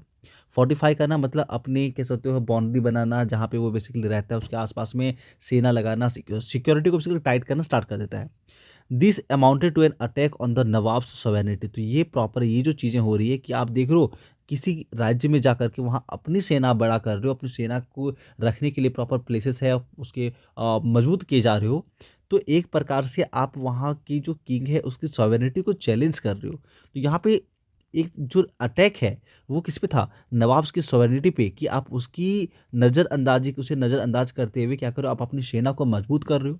तो यहाँ पे नवाब जो है वो सिराज जो है वो बहुत गुस्सा हो जाता है, और वो क्या करता है, willing to let the Europeans stay in his kingdom as traders. देखो नवाब जो है वो क्या चाहता है यहाँ पे बंगाल का, कि भाई देखो जितने भी यूरोपियंस लोग यहाँ पे बिजनेस करने के लिए आए हैं, जो ट्रेडिंग करने के लिए आए हो, वो प्रॉपर ट्रेडिंग करो, बिजनेसेस करो, लेकिन but certainly not as a master. आप यहाँ पे मालिक बनने का प्रयास मत करो, आप ट्रेडर्स हो, बिजनेस करो, अच्छे से करो, कोई रोक टोक नहीं है, लेकिन आपको यहाँ पे मास्टर बनने की जो प्रॉपर है वो परमिशन नहीं मिल सकती है। ही ऑर्डर्ड इसलिए यहाँ पे नवाब ने क्या कहा, he order both the British and the French to dismantle their fortification. तो यहाँ पे बेसिकली नवाब ने क्या करा, ऑर्डर पास करा, और ऑर्डर पास करा इसने फ्रेंच को भी दिया और जो ब्रिटिशर्स है उन्हें भी ये ऑर्डर दिया कि जो भी आपने फोर्टिफिकेशन करके रखी है, फोर्टिफिकेशन बच्चों करके रखा हुआ है, उन्हें क्या करो, डिसमेंटल करो। डिसमेंटल करना मतलब तोड़फोड़ करो, उसे कमज़ोर करो और अपनी पावर मत बढ़ाओ। आप सोचो, आप कंट्री में रहते हो, इंडिया में रहते हो, और आपको गन रखने की प्रॉपर लाइसेंस मिल जाए, तो गन किसके पास रखनी है? पुलिस है, पुलिस प्रशासन है प्रॉपर फैसला करने के लिए, आपके पास जज वगैरह है, वकील है, लेकिन प्रॉपर जुडिशियल सिस्टम है, लेकिन आप खुद फैसला करने लगते हो, प्रॉपर गन का प्रयोग करने लगते हो, सारा डिसीजन अपने आप करने लगते हो, कोई पेपर करने लगे, तो भाई वो दबंगई हो जाती है ना। तो दबंगई को रोकने का प्रयास जो यहाँ पे सिराजुद्दौला करना चाहता है, ये फाइट नहीं करना चाहता है। और ये जो प्रॉपर प्राइवेट वॉर है किसके किसके बीच का, ये जो ब्रिटिश पीपल का और फ्रेंच पीपल का, जो फ्रेंच पीपल का और जो ब्रिटिश पीपल का प्रॉपर ये पर्सनल, जो पर्सनल वॉर है, उस वॉर को यहाँ पे बेसिकली इस किंगडम में, बंगाल में नहीं लड़ने दी जाएगी, ऐसी आदेश सुना दी जाती है। द फ्रेंच एग्री, और इस बात को फ्रेंच मान जाता है क्योंकि फ्रेंच कमजोर था। द ब्रिटिश रिफ्यूज, लेकिन जो ब्रिटिश पीपल है वो मानने से मना करता है। जो ब्रिटिश लोग हैं उनकी कैसे तो प्रॉपर स्टार्टिंग में बिजनेस करके इतने पैसे उसने कमा लिया है, इतना पावर वो जमा कर लिया है कि इसके साथ में, देखो सिराज उद्दौला इसके अगेंस्ट में है, बट सिराज के जो दुश्मन हैं, जो सिराज के दुश्मन कोर्ट में हैं, ये कोर्ट के जो दुश्मन हैं वो जा करके मिले हुए हैं अंग्रेजों से, वो ब्रिटिशर से मिले हुए हैं। और ये ब्रिटिशर से मिलने की वजह से उन्हें पता है कि यदि आज हम अभी यदि हम लोग नवाब की अगेंस्ट जाते हैं तो नवाब हमारा कुछ भी नहीं बिगाड़ पाएगा, क्योंकि जो नवाब के ऑपोजिशन में है, जो नवाब का प्लेस लेने वाला बंदा इस कोर्ट में है, वो तो ब्रिटिशर्स के साथ है। तो इसको हिम्मत आ जाती है, बल आ जाता है, और इस वजह से ये डायरेक्ट मना कर देता है कि आपकी बातों को नहीं मानी जाएगी। सिराजुद्दौला वाज इंग्रेव्ड, अब यहाँ पे सिराजुद्दौला का बहुत गुस्सा आता है। The British had openly challenge his authority, इस तरह से यदि उसकी बातों को मना करके डायरेक्ट उसने नवाब को एक तरह से कैसे तो चैलेंज कर दिया कि आप हमारे लिए कुछ भी नहीं हो, आप नवाब हो अपने घर के, हमारे लिए तुम जो है बस हलवा के बराबर हो। He was determined to teach them a lesson, अब यहाँ पे नवाब को जो है उनको गुस्सा आता है, वो कहता है भाई इन अंग्रेजों को कुछ तो सिखाना पड़ेगा, उन्हें लेसन सिखानी पड़ेगी। इसीलिए Siraj march towards Calcutta with a large army and captured Fort William in June 1756। तो इस बात को बच्चों, इस डेट को बेसिकली आपको याद रखनी है। 1756, जिस डेट में, जिस ईयर को बेसिकली सिराजुद्दौला नवाब बना है, वो अभी अंग है, उसी ईयर में उसने जून में फोर्ट विलियम जो कोलकाता में बना हुआ, कलकत्ता में बना हुआ, उस प्रेजेंट टाइम है ना, उस मीन्स दैट टाइम जो है प्रॉपर से कलकत्ता ही कहा जाता था। तो कलकत्ता के फोर्ट विलियम जो उसे कैप्चर कर लेता है, सिराज अपनी बड़ी सी सेना लेके जाता है, उसे कैप्चर कर लेता है। कब करता है? तो जून 1756। तो ये बच्चों आपको याद रखनी है, 1756 मंथ क्या है? जून है। क्या हुआ यहाँ पे? तो प्रॉपर जो फोर्ट विलियम है, फोर्ट विलियम है, उसे कैप्चर कर ली जाती है। अब देखो यहाँ से एक तरफ तो अभी तक हमने देखा कि प्रॉपर कैसे ब्रिटिश पीपल जो आंखें लड़ा रहा था नवाब से, नवाब ने तो पहला स्टेप लिया। अब बारी था रिटेलिएट करने की, अब अंग्रेजों की बारी थी। अंग्रेज क्या करता है? तो अंग्रेजों का लीडर है रॉबर्ट क्लाइव। अंग्रेजों का लीडर कौन है बच्चों? Robert Clive. The hero of Arcot arrived from Madras with a strong military force and reconquered Calcutta by January 1757। देखो यहाँ पे क्या हो रही है, क्या हो रही है यहाँ पे? जून जून 1756 यहाँ पे नवाब ने कैप्चर करा, लेकिन जैसे ही आया बच्चा जनवरी 1757, इस वक्त तक जो रॉबर्ट क्लाइव है, ब्रिटिशर्स का हीरो है, वो एंट्री लेता है। वो था पहले तो ये मद्रास में, ये कहाँ पे था? मद्रास में। मद्रास से ये कलकत्ता आता है, और कलकत्ता आके दोबारा वो जो कैप्चर किया हुआ फोर्ट था उसे अपने कब्जे में ले लेता है। The Nawab was compelled to restore trading privilege and possessions to the East India Company and concede the right to क्या लिखा हुआ है? हाँ, right to fortify कलकत्ता। लेकिन यहाँ पर जो है रॉबर्ट क्लाइव और कह सकते हो प्रॉपर ब्रिटिशर्स की कितनी मजबूती, ताकत कह सकते हो, और जो प्रॉपर कॉन्स्पायरेसी करा, इस वजह से नवाब को पीछे हटना पड़ा, नवाब को झुकना पड़ा। रिस्टोर ट्रेडिंग प्रिविलेज, और जो प्रॉपर अधिकार थे उन्हें पहले से मिला हुआ अंग्रेजों को, वो दोबारा मिल जाती है। जो उसके कब्जे वाले क्षेत्र थे उन्हें वापस करना पड़ता है, और East India company and concede the right to fortify Calcutta, Calcutta को फोर्टिफाई करने की जो प्रॉपर कह सकते हो अधिकार है वो पा लेता है, और यहाँ नवाब को झुकना पड़ता है, नवाब को झुका दी जाती है। Sirajuddaula had given in to all the demands of British company, और ब्रिटिश कंपनी ने जितने भी डिमांड करे उन सभी को बेसिकली यहाँ पे सिराजुद्दौला का पूरा करना पड़ा, और नहीं करता तो सिराजुद्दौला नवाब ही नहीं रह पाता। चूंकि इतने धन दौलत सिराजुद्दौला के जितने भी अफसर्स लोग हैं और कह सकते हो जितने सारे इसके आस-पास के जो लोग हैं, जो अपोज़िशन में लोग हैं, यहाँ पे अंग्रेज़ों ने उन्हें इतने ज़्यादा कह सकते हो ब्राइबरी दिया है, इतने सारे ब्राइबरी दिए हैं कि वो जो लोग हैं, वो एक तरह से कह सकते हो ना, वो अंग्रेज़ों के पाले में आ जाते हैं, अंग्रेज़ों को साथ देना स्टार्ट कर देते हैं। The Britishers however were not satisfied, लेकिन जो ब्रिटिशर्स लोग हैं वो इतने से जो है वो संतुष्ट होने वाला नहीं था, उन्हें से सैटिस्फाइड होने वाला नहीं था। ब्रिटिशर्स को लगता था यार, जिस प्रकार से नवाब को गुस्सा आ रहा था कि एक ब्रिटिशर्स होकर के बाहरी देश का कंपनी होकर के हमारे यहाँ पे फोर्टिफिकेशन कैसे कर सकता है, वैसे ही अब यहाँ पे ब्रिटिशर्स को गुस्सा आ गया है। यार मैं इतना बड़ा ताकतवर, इतना पैसा वाला, इतनी बड़ी कंपनी और एक नवाब, एक छोटे से इलाके का नवाब, जहाँ मेरा बिजनेस पूरे इंडिया में चलता है और ये नवाब सिर्फ बंगाल का है, और ये नवाब क्या कर रहा है, हमें चैलेंज कर रहा है, हमें हमारे प्रॉपर फोर्ट पे बेसिकली कह सकते हो वो हमला कर रहा है, तो हमारा इज्जत का सवाल है। इसीलिए दे हैड ग्रेटर एम्बिशन, और इसकी सोच कुछ ज़्यादा ही बड़ी है। Their objective was to replace Sirajuddaula with a puppet ruler. वो चाहता है कि सिराजुद्दौला जो है इसे हटा दी जाए। सिराजुद्दौला हमारा पपेट नहीं है, सिराजुद्दौला जो है हमारे अगेंस्ट काम कर रहा है, वो हमारे लिए हमारे साथ काम नहीं करता है। अंग्रेजों ने क्या करा, इसे यहाँ से पपेट रूलर की चाह में रिप्लेस करना चाहा। अब यहाँ पे कॉन्स्पायरेसी शुरू हो जाती है कि सिराजुद्दौला को हटाया कैसे जाए। तो सिराजुद्दौला को बेसिकली कह सकते हो रिप्लेस करने के लिए, प्रॉपर रिप्लेस करने के लिए जो है रॉबर्ट क्लाइव और उसकी जो सेना है, रॉबर्ट क्लाइव और उसकी जो सेना है, वो क्या करता है, प्लानिंग करना शुरू कर देता है। रॉबर्ट क्लाइव और ब्रिटिश प्लानिंग करना स्टार्ट करता है कि सिराजुद्दौला जो है इसे यहाँ से हटाया कैसे जाए। रॉबर्ट क्लाइव ने अब क्या करा, Robert Clive now hatched a plot with some of the influential man in the nawab's court to overthrow Sirajuddaula. Mir Jafar. तो बच्चों यहाँ पे रॉबर्ट क्लाइव का दिमाग देखो, ये क्या करता है, ये एक प्लॉट बनाते हैं, बेसिकली कह सकते हो प्लान रचता है। और वो क्या करता है, जो भी इन्फ्लुएंशियल मैन थे नवाब के कोर्ट में, यानी कि नवाब के कोर्ट में जो प्रभावशाली लोग हैं, जो नवाब के आसपास रहते हैं, उन सभी लोगों को इसने क्या करा, प्लान में शामिल किया, है ना, और ताकि सिराजुद्दौला को जो वो हटाया जा सके। मीर जाफर था कमांडर इन चीफ, यानी कि सेना का जो सेनापति होता है ना, जो कमांडर लीडर होता है, सेना का जो आर्मी का लीडर है, तो मीर जाफर जो है यहाँ का सेना का लीडर है। नवाब फोर्सेस में would be made the Nawab of Bengal in return for a large amount of money and important क्या ट्रेडिंग प्रिविलेज। यहाँ पे देखो तो ये प्लान क्या बनाता है कि जो नवाब है ना, ये नेक्स्ट नवाब वो किसे बना दी जाएगी, तो commander in chief Mir Jafar को बहुत पैसा दी जाती है, बहुत लालच दी जाती है, और लालच ये कि आपको बंगाल का गवर्नर सॉरी नवाब बना दी जाएगी, और आपको करनी क्या पड़ेगी, तो बस अंग्रेजों के साथ देनी है। When the negotiation with Mir Jafar were finalise, जब मीर जाफर के साथ ये जो प्रॉपर नेगोशिएशन है, जो भी बातचीत चल रही थी वो फाइनल हो गया, तो एक सीक्रेट मीटिंग होती है, सीक्रेट ट्रीटी होती है, चुपचाप साइड साइड में मिल करके ना बैठक करी जाती है, और बैठक में एक सीक्रेट ट्रीटी का साइन करी जाती है, और British presented Sirajuddaula with an impossible set of demand. अब देखो यहाँ पे जब बात फाइनल हो जाता है, प्लान प्लान जो है वो एग्जीक्यूट करने की बारी आती है, तो यहाँ पे मीर जाफर नहीं, ये जो ब्रिटिश पीपल है वो क्या कहता है, सिराजुद्दौला के सामने एक ऐसी डिमांड रख देती है, एक ऐसा इम्पॉसिबल डिमांड रखता है कि सिराजुद्दौला मजबूर हो जाए प्रॉपर अंग्रेजों से वॉर करने के लिए। और ऐसा ही हुआ। अब प्रॉपर डेट आ गया है वॉर करने की। डेट फिक्स होती है, प्लेस फिक्स होती है, और प्लेस होता है प्लासी का।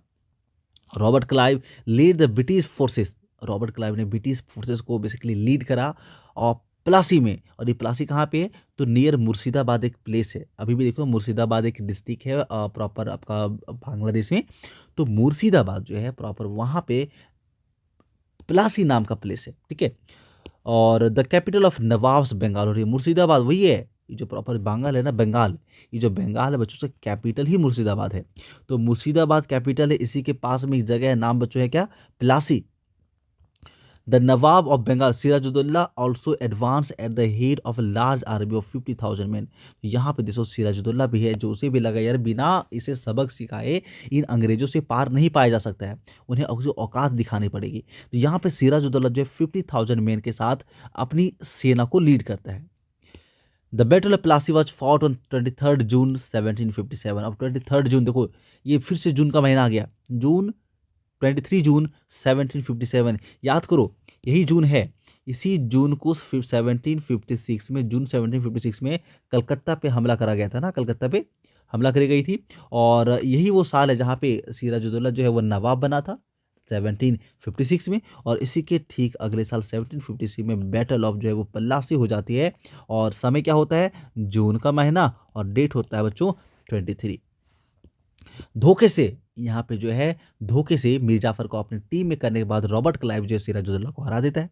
अ major part of nawabs army under the command of Mir Jafar, लेकिन यहाँ पे जो मेजर आर्मी तो 50,000 मैन आपको दिख रही है, बट इस 50,000 में से मैक्सिमम जो पीपल थे बच्चों, उसका लीडर था मीर जाफर। किसकी बात सुनता है वो, मीर जाफर की। किसकी बात सुनेगा वो, मीर जाफर, चूंकि मीर जाफर ही लीडर है आर्मी का। Did not take any part in the battle, लेकिन मीर जाफर ने अपने लोगों को सिखा रखा था कि भाई आपको क्या करना है, युद्ध में जाना तो जरूर है। यहाँ पे जो प्रॉपर हमारे सिराजुद्दौला साहब हैं, इनको लगना चाहिए कि हम सब रेडी हैं उनकी तरफ से लड़ने के लिए, लेकिन लड़ना नहीं है।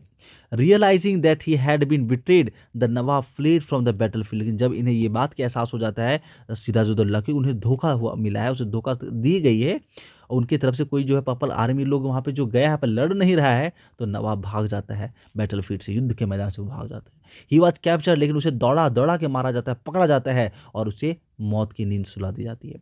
Mir Jafar was proclaimed the nawab of Bengal, लेकिन यहाँ पे मीर जाफर जो है उसे नवाब बना दी जाती है। मीर जाफर, मीर जाफर बन गया बच्चों नवाब, लेकिन ये नवाब को बनाने में सबसे बड़ा योगदान किसका था, तो था बच्चों रॉबर्ट क्लाइव का। किसका है, रॉबर्ट क्लाइव का। तो अब तुम सोच के बताओ, यदि आप कहीं पर हो किसी पद पे, और आपको वहां तक पहुंचाने में किसी दूसरे का हाथ है, तो आप में इतनी हिम्मत आएगी कि आप उनकी बात को नकार सको?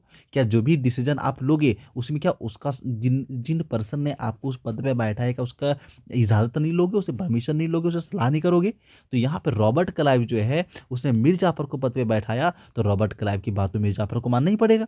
तो एक तरह से यहाँ पे कठपुतली की जो नवाब है, सरकार है, उसे बना दी जाती है।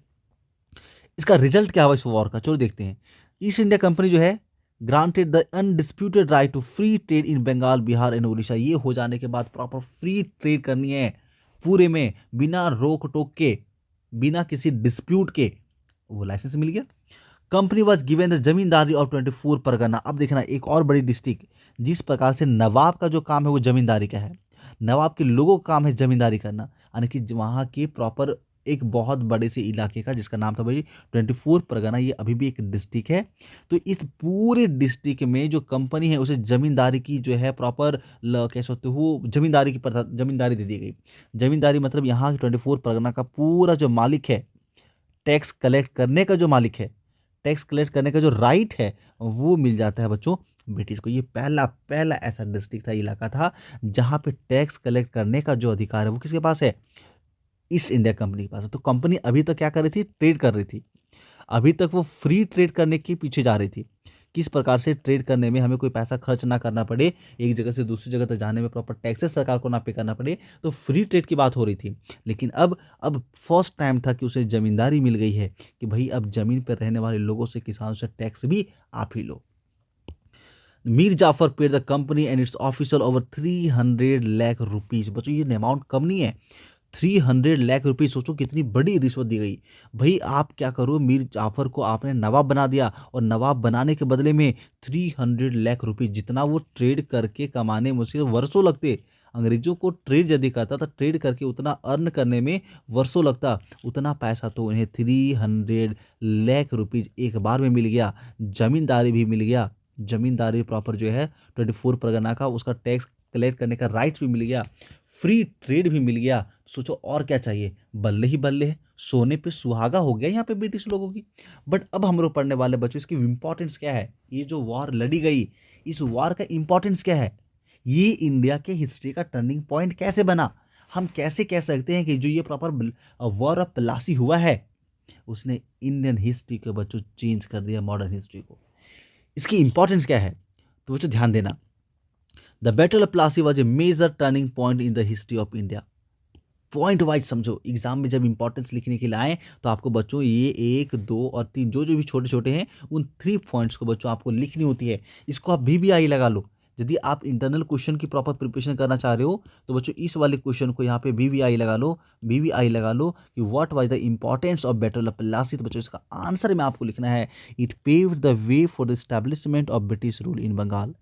इसने एक रास्ता खोल दिया इस बैटल ने, ताकि बंगाल में ब्रिटिश रूल बेसिकली जो भी ब्रिटिश रूल बाद में आता है, तो ब्रिटिश रूल का बंगाल में रास्ता ओपन हो जाता है।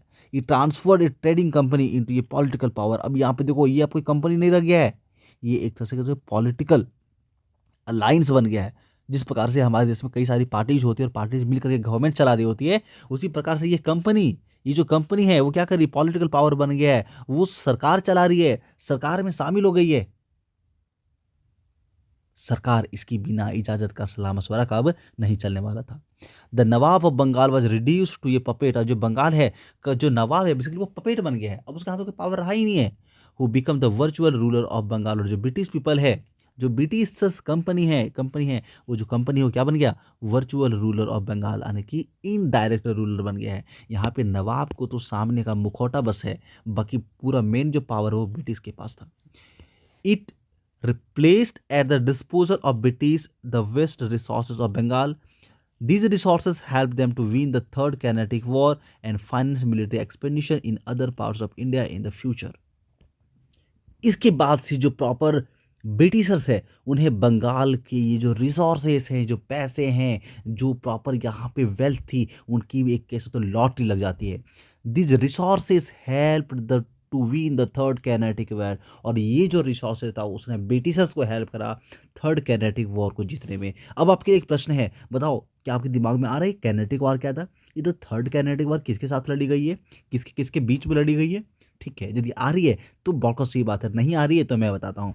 कैनेटिक वार जो है ये फ्रेंच कंपनी और यहाँ पे जो ब्रिटिश कंपनी इसके बीच में लड़ी गई थी।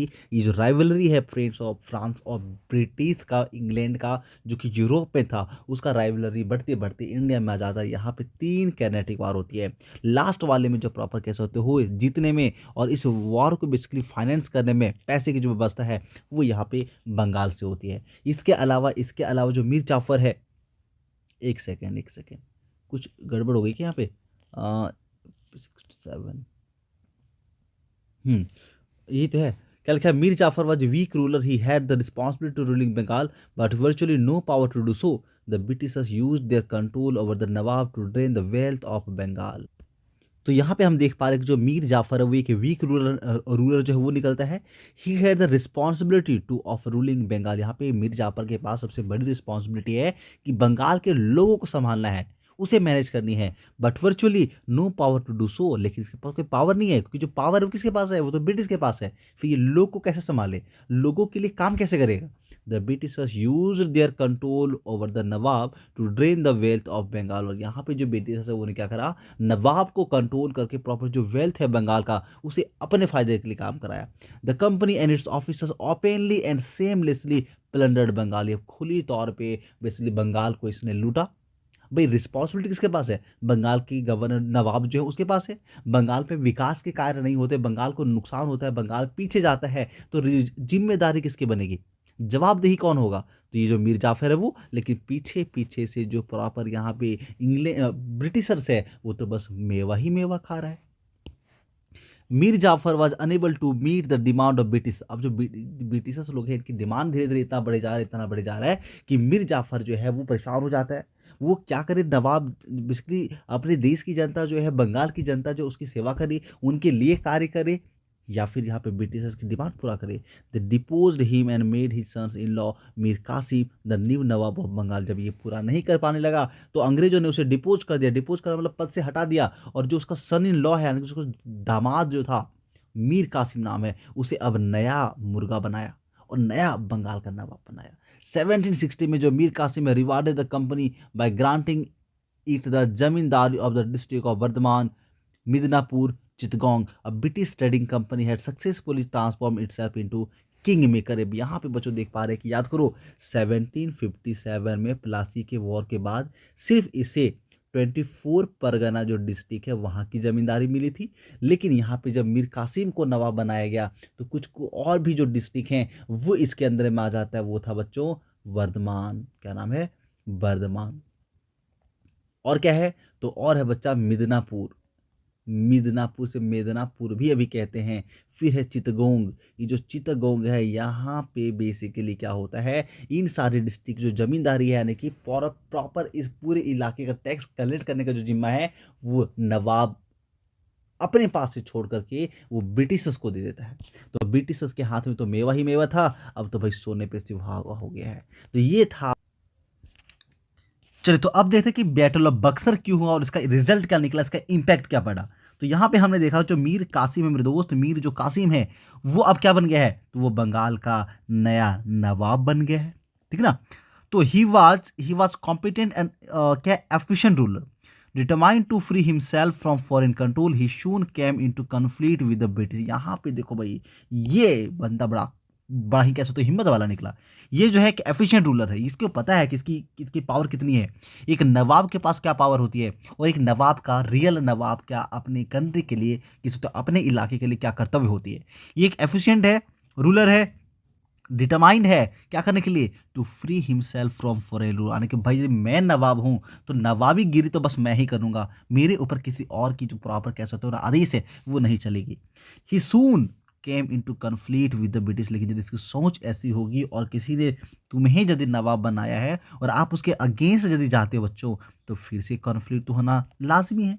तो यहाँ पे बच्चों कन्फ्लिक्ट होती है, दोबारा कन्फ्लिक्ट होती है, दोबारा जो है वो कन्फ्लिक्ट हो जाती है। To strengthen his position he improved the financial position of Bengal and raised a modern discipline and well equipped army trained by the European. This made the British increasingly hostile. यहाँ पे इसने नवाब जो है, वो जो नया नवाब है वो तो नवाबीगिरी पे उतरा है। इसने क्या करा, अपनी पोजीशन को मजबूत किया। एक सेकंड में हाईलाइटर ले लेता हूँ। इसने क्या करा, अपनी पोजीशन को मजबूत किया। इम्प्रूव द फाइनेंशियल पोजीशन, भाई कैसे इसके पास ज़्यादा से ज़्यादा पैसे वो बेसिकली फाइनेंशियली टैक्सेस या किसी और तरह से आ सके, इनको स्ट्रेंथ किया। Bengal and raise a modern discipline and well equipped army, जो आर्मी है ना बच्चों, इसे भी ट्रेन करा। और ट्रेनिंग किसे दिलवाया, यूरोपियन जो बेसिकली कह सकते हो ब्रिटिश आर्मी जो थी, ईस्ट इंडिया कंपनी की जो आर्मी है, उनसे प्रॉपर ट्रेनिंग दिलवाया। लेकिन इसके वजह से जो ब्रिटिश पीपल, उनके मन में गुस्सा आने लगी, यार ये बंदा तो कल जाके हमारे सामने ये चुनौती खड़ा कर सकता है, इसलिए इसे भी रास्ते से हटाना पड़ेगा। अब क्या होता है, the employ of the company misuse their trade privilege. देखो यहाँ पे प्रॉपर कंपनी को क्या मिला हुआ है, तो कंपनी को फ्री में पूरे बंगाल में और आसपास के राज्यों में प्रॉपर कैसे होते हो ट्रेड करने की परमिशन नहीं मिली हुई, फ्री में बेसिकली। तो अब ये क्या करने लगता है, जो एम्प्लॉय होते हैं वो अधिक पैसे की लालच में और घूस ले करके जो आसपास के अन्य ट्रेडर होते हैं जो ब्रिटिश नहीं है, तो उन ट्रेडर्स को भी अपना ये पास देने लगा है। पास देने का जो प्रॉपर लाइसेंस है वो ब्रिटिश ईस्ट इंडिया कंपनी जो कंपनी है वो ले रखी है।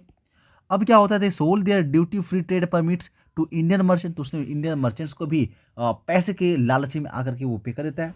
अब इस वजह से क्या होता है ड्यूटी फ्री ट्रेड जब बाकी लोग भी करने लगते हैं, ये सोचो अब एक ऐसा किंगडम हो जहाँ पे जितने सारे ट्रेडर्स हैं, मर्चेंट्स हैं, वो proper free of cost trade कर रहे हैं, वो सिर्फ पैसे कमा रहे हैं, बाकी राज्य को और गवर्नमेंट को कुछ भी नहीं मिल रहा है। तो ऐसे में this deprived the nawab of large revenues and was unfair to those local merchant who had to pay heavy duties. तो यहाँ पे जो प्रॉपर नवाब है बच्चों, इस नवाब के पास जो प्रॉपर टैक्सेस आया करता था उसमें काफ़ी अनकमी हो, बेसिकली कमी देखने को मिली, बहुत जो है घाटा हो गया उन्हें।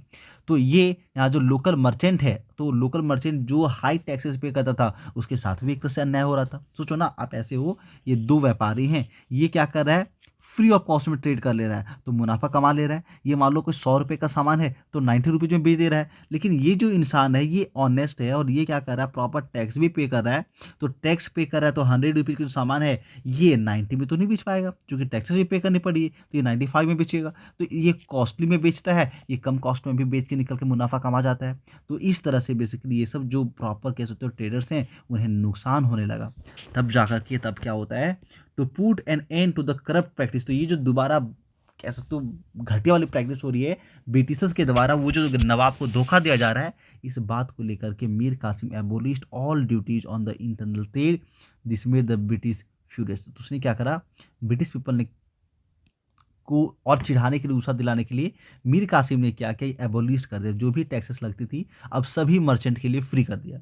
दे refuse to accept an equal status with the Indian merchant. तो यहाँ पे देख पा रहे हो बच्चों, ये जो ब्रिटिश पीपल हैं, जो ब्रिटिश ट्रेडर्स हैं, एक तरह से देखो ब्रिटिश पीपल और जो इंडियन मर्चेंट है वो तो दोनों अब इक्वल हो गया।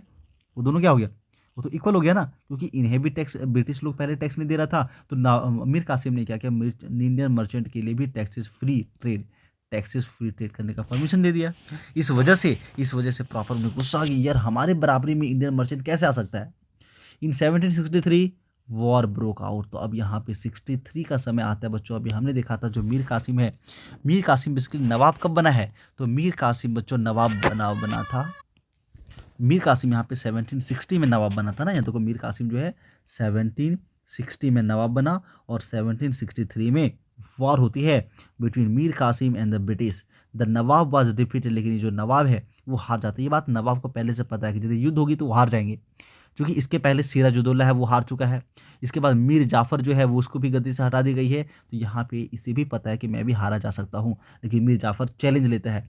मीर जाफ़र वॉज री इंस्टेटेड ऑन द थ्रोन, लेकिन सॉरी मीर जाफ़र नहीं, यहाँ पे मीर कासिम जो है वो एज ए चैलेंज लेता है और युद्ध करता है।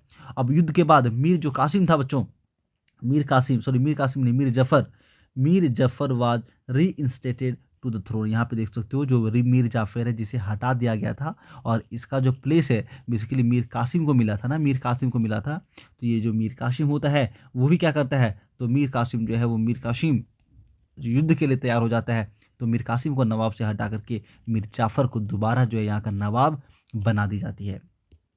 Mir Qasim was determined to recover his throne. अब जो मीर कासिम है वो अपना पद को बेसिकली नवाब का पद को दोबारा पाना चाहता है।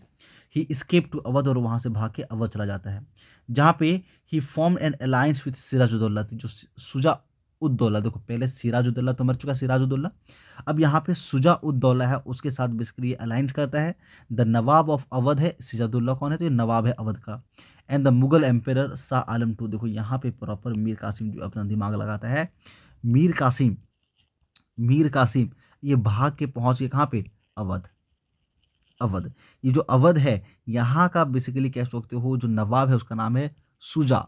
नवाब कौन है, सुजा उद दौला, ये है यहाँ का नवाब। इसके साथ और साथ में जो आपका मुगल एम्पेरर है, उस वक्त का जो मुगल एम्पेरर है उसका नाम था बच्चों Shah Alam.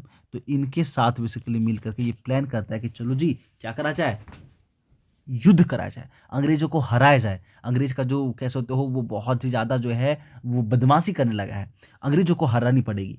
The combined forces of the three allies clashed with the company's troops at Buxar in 1764। तो यहाँ पे 1764 में वॉर होती है।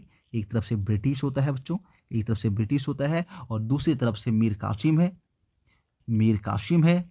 फिर कौन है, ये सुजा है। मीर कासिम के साथ में कौन है, सुजा है प्लस मुगल है। लेकिन इस वॉर में भी company's troop at Buxar in 1764 and were decisively defeated by the British. यहाँ पे ये तीनों जो है ये तीनों पे ब्रिटिश अकेले भारी पड़ता है और इसे हरा दी जाती है। ये हार के बाद कह सकते हो अब देखो पूरी मुगल सेना इसके साथ है, सुजाउद्दौला अवध की जो सेना है, मीर कासिम भी साथ में है, ये तीनों मिल करके भी अंग्रेजों को ब्रिटिश को हरा नहीं पा रहा है।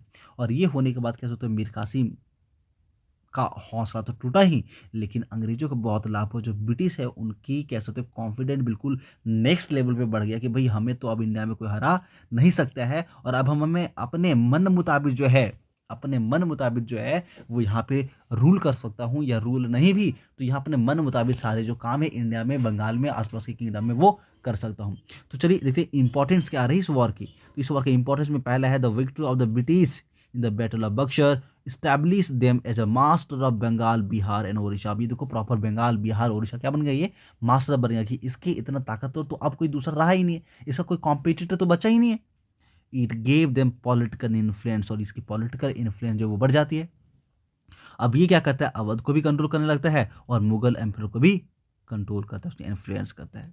It laid the foundation of British rule in India, और यहाँ से जो है ब्रिटिश रूल की इंडिया में प्रॉपर ऑफिशियली शुरुआत हो जाती है। और इस टाइम में जो रॉबर्ट क्लाइव है वो वापस इंडिया आ जाता है और ये बन जाता है governor of Bengal. Robert Clive क्या बन गया, तो गवर्नर ऑफ बंगाल बन जाता है। अब होती है ट्रीटी ऑफ इलाहाबाद। देखो 1764 में है ना, 1764 में यहाँ पे बेसिकली क्या हुआ था, तो 1764 में वॉर हुआ बक्सर का, और 1765 में बैटल ट्रीटी होती है। और ट्रीटी में क्या लिखा है कि in 1765 Robert Clive sign the treaty of Allahabad with Shuja uddaula. ये शुजा उद्दौला कौन है? तो ये अवध का नवाब है और साथ में रहता है Shah Alam too. According to the treaty of this treaty, according to the terms of this treaty, और इस ट्रीटी का जो प्रॉपर टर्म एंड कंडीशन है वो क्या है मैं बताता हूँ, लेकिन उसके पहले इस मैप को देखो बच्चों।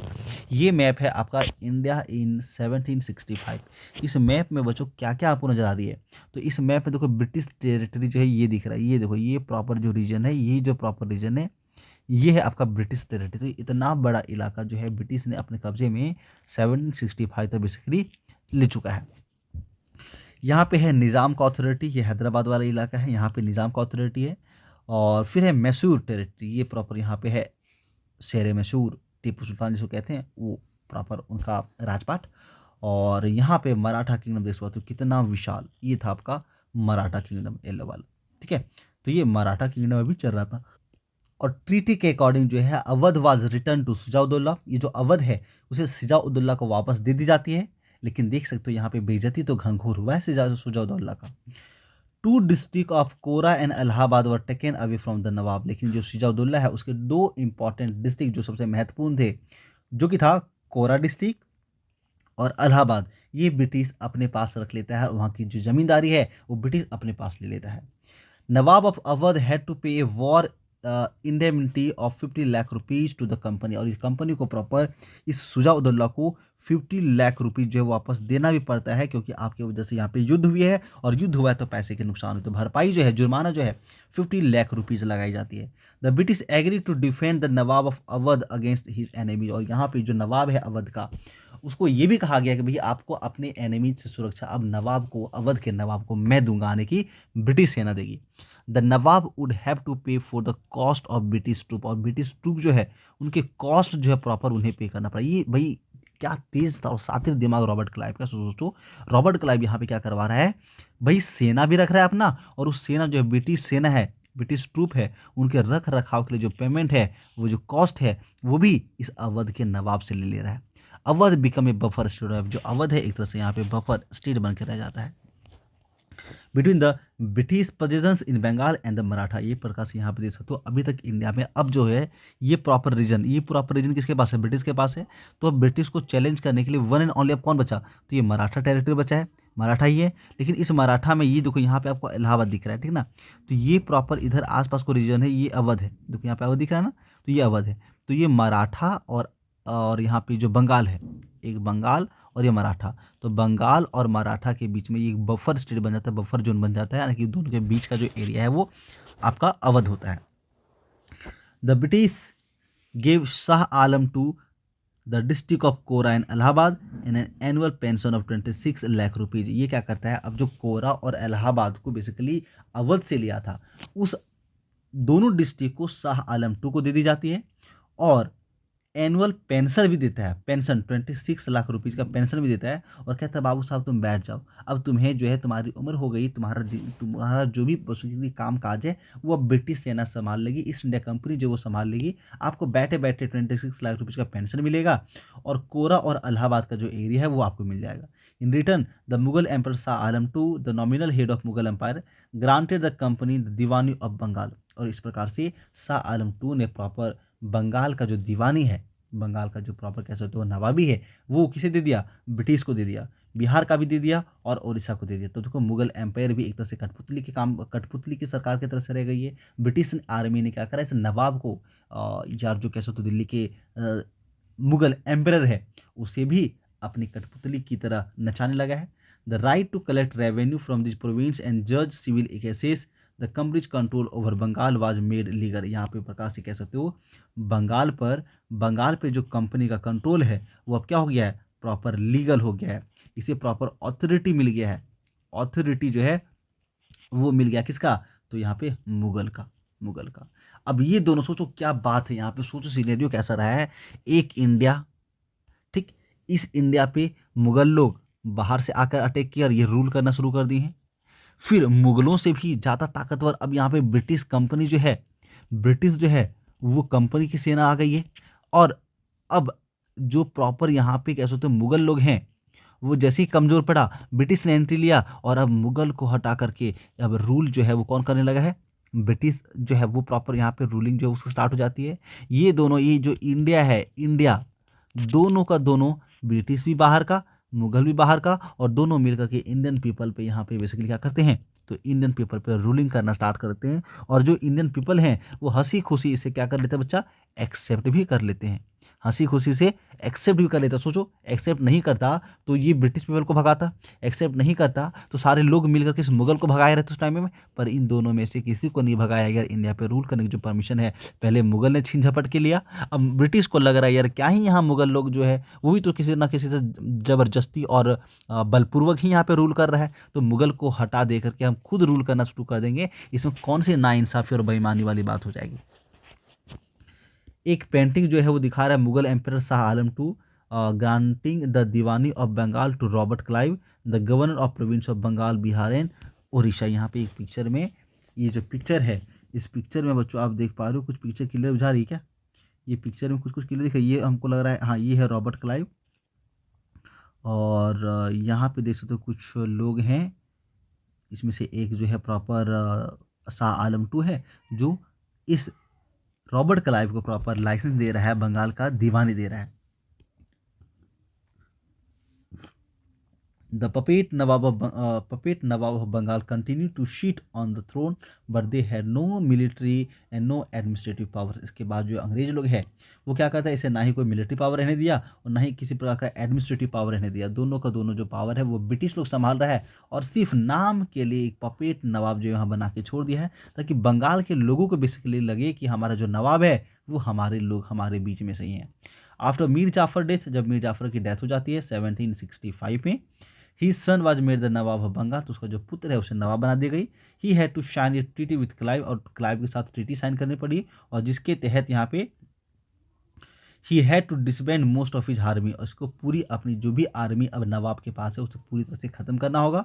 और साथ ही also had to transfer the nizamat power, यानी कि सारा काम जो है मीर जाफ़र से, बंगाल के नवाब से कौन करवा रहा है, ब्रिटिश पीपल ही करवा है। ब्रिटिश पीपल ही उसे ज्ञान दे रहा है, ब्रिटिश पीपल ही उसे नॉलेज दे रहा है, उसे प्लान दे रहा है, और अपने प्लान के अकॉर्डिंग नवाब से जो है वो प्रॉपर काम करवा रहा है। सारा जो कंट्रोल है वो ब्रिटिश पीपल अब अपने हाथों में लेना शुरू कर दिया है। The deputy Nawab could not be dismissed.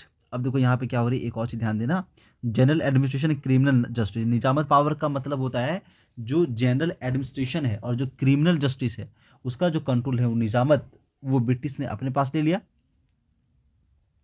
और ये कामकाज करने का प्रॉपर जो नवाब है, नवाबीगिरी है, उसको अपॉइंट किया था किसने, ब्रिटिश ने। यानी कि एक तरह से कह सकते हो प्रॉपर यहाँ पे जो कंट्रोल है वो ब्रिटिश अपने हाथों में ले लेता है। ये जो डेप्यूटी नवाब है उसको डिसमिस करने का जो अधिकार है वो नवाब के पास नहीं है।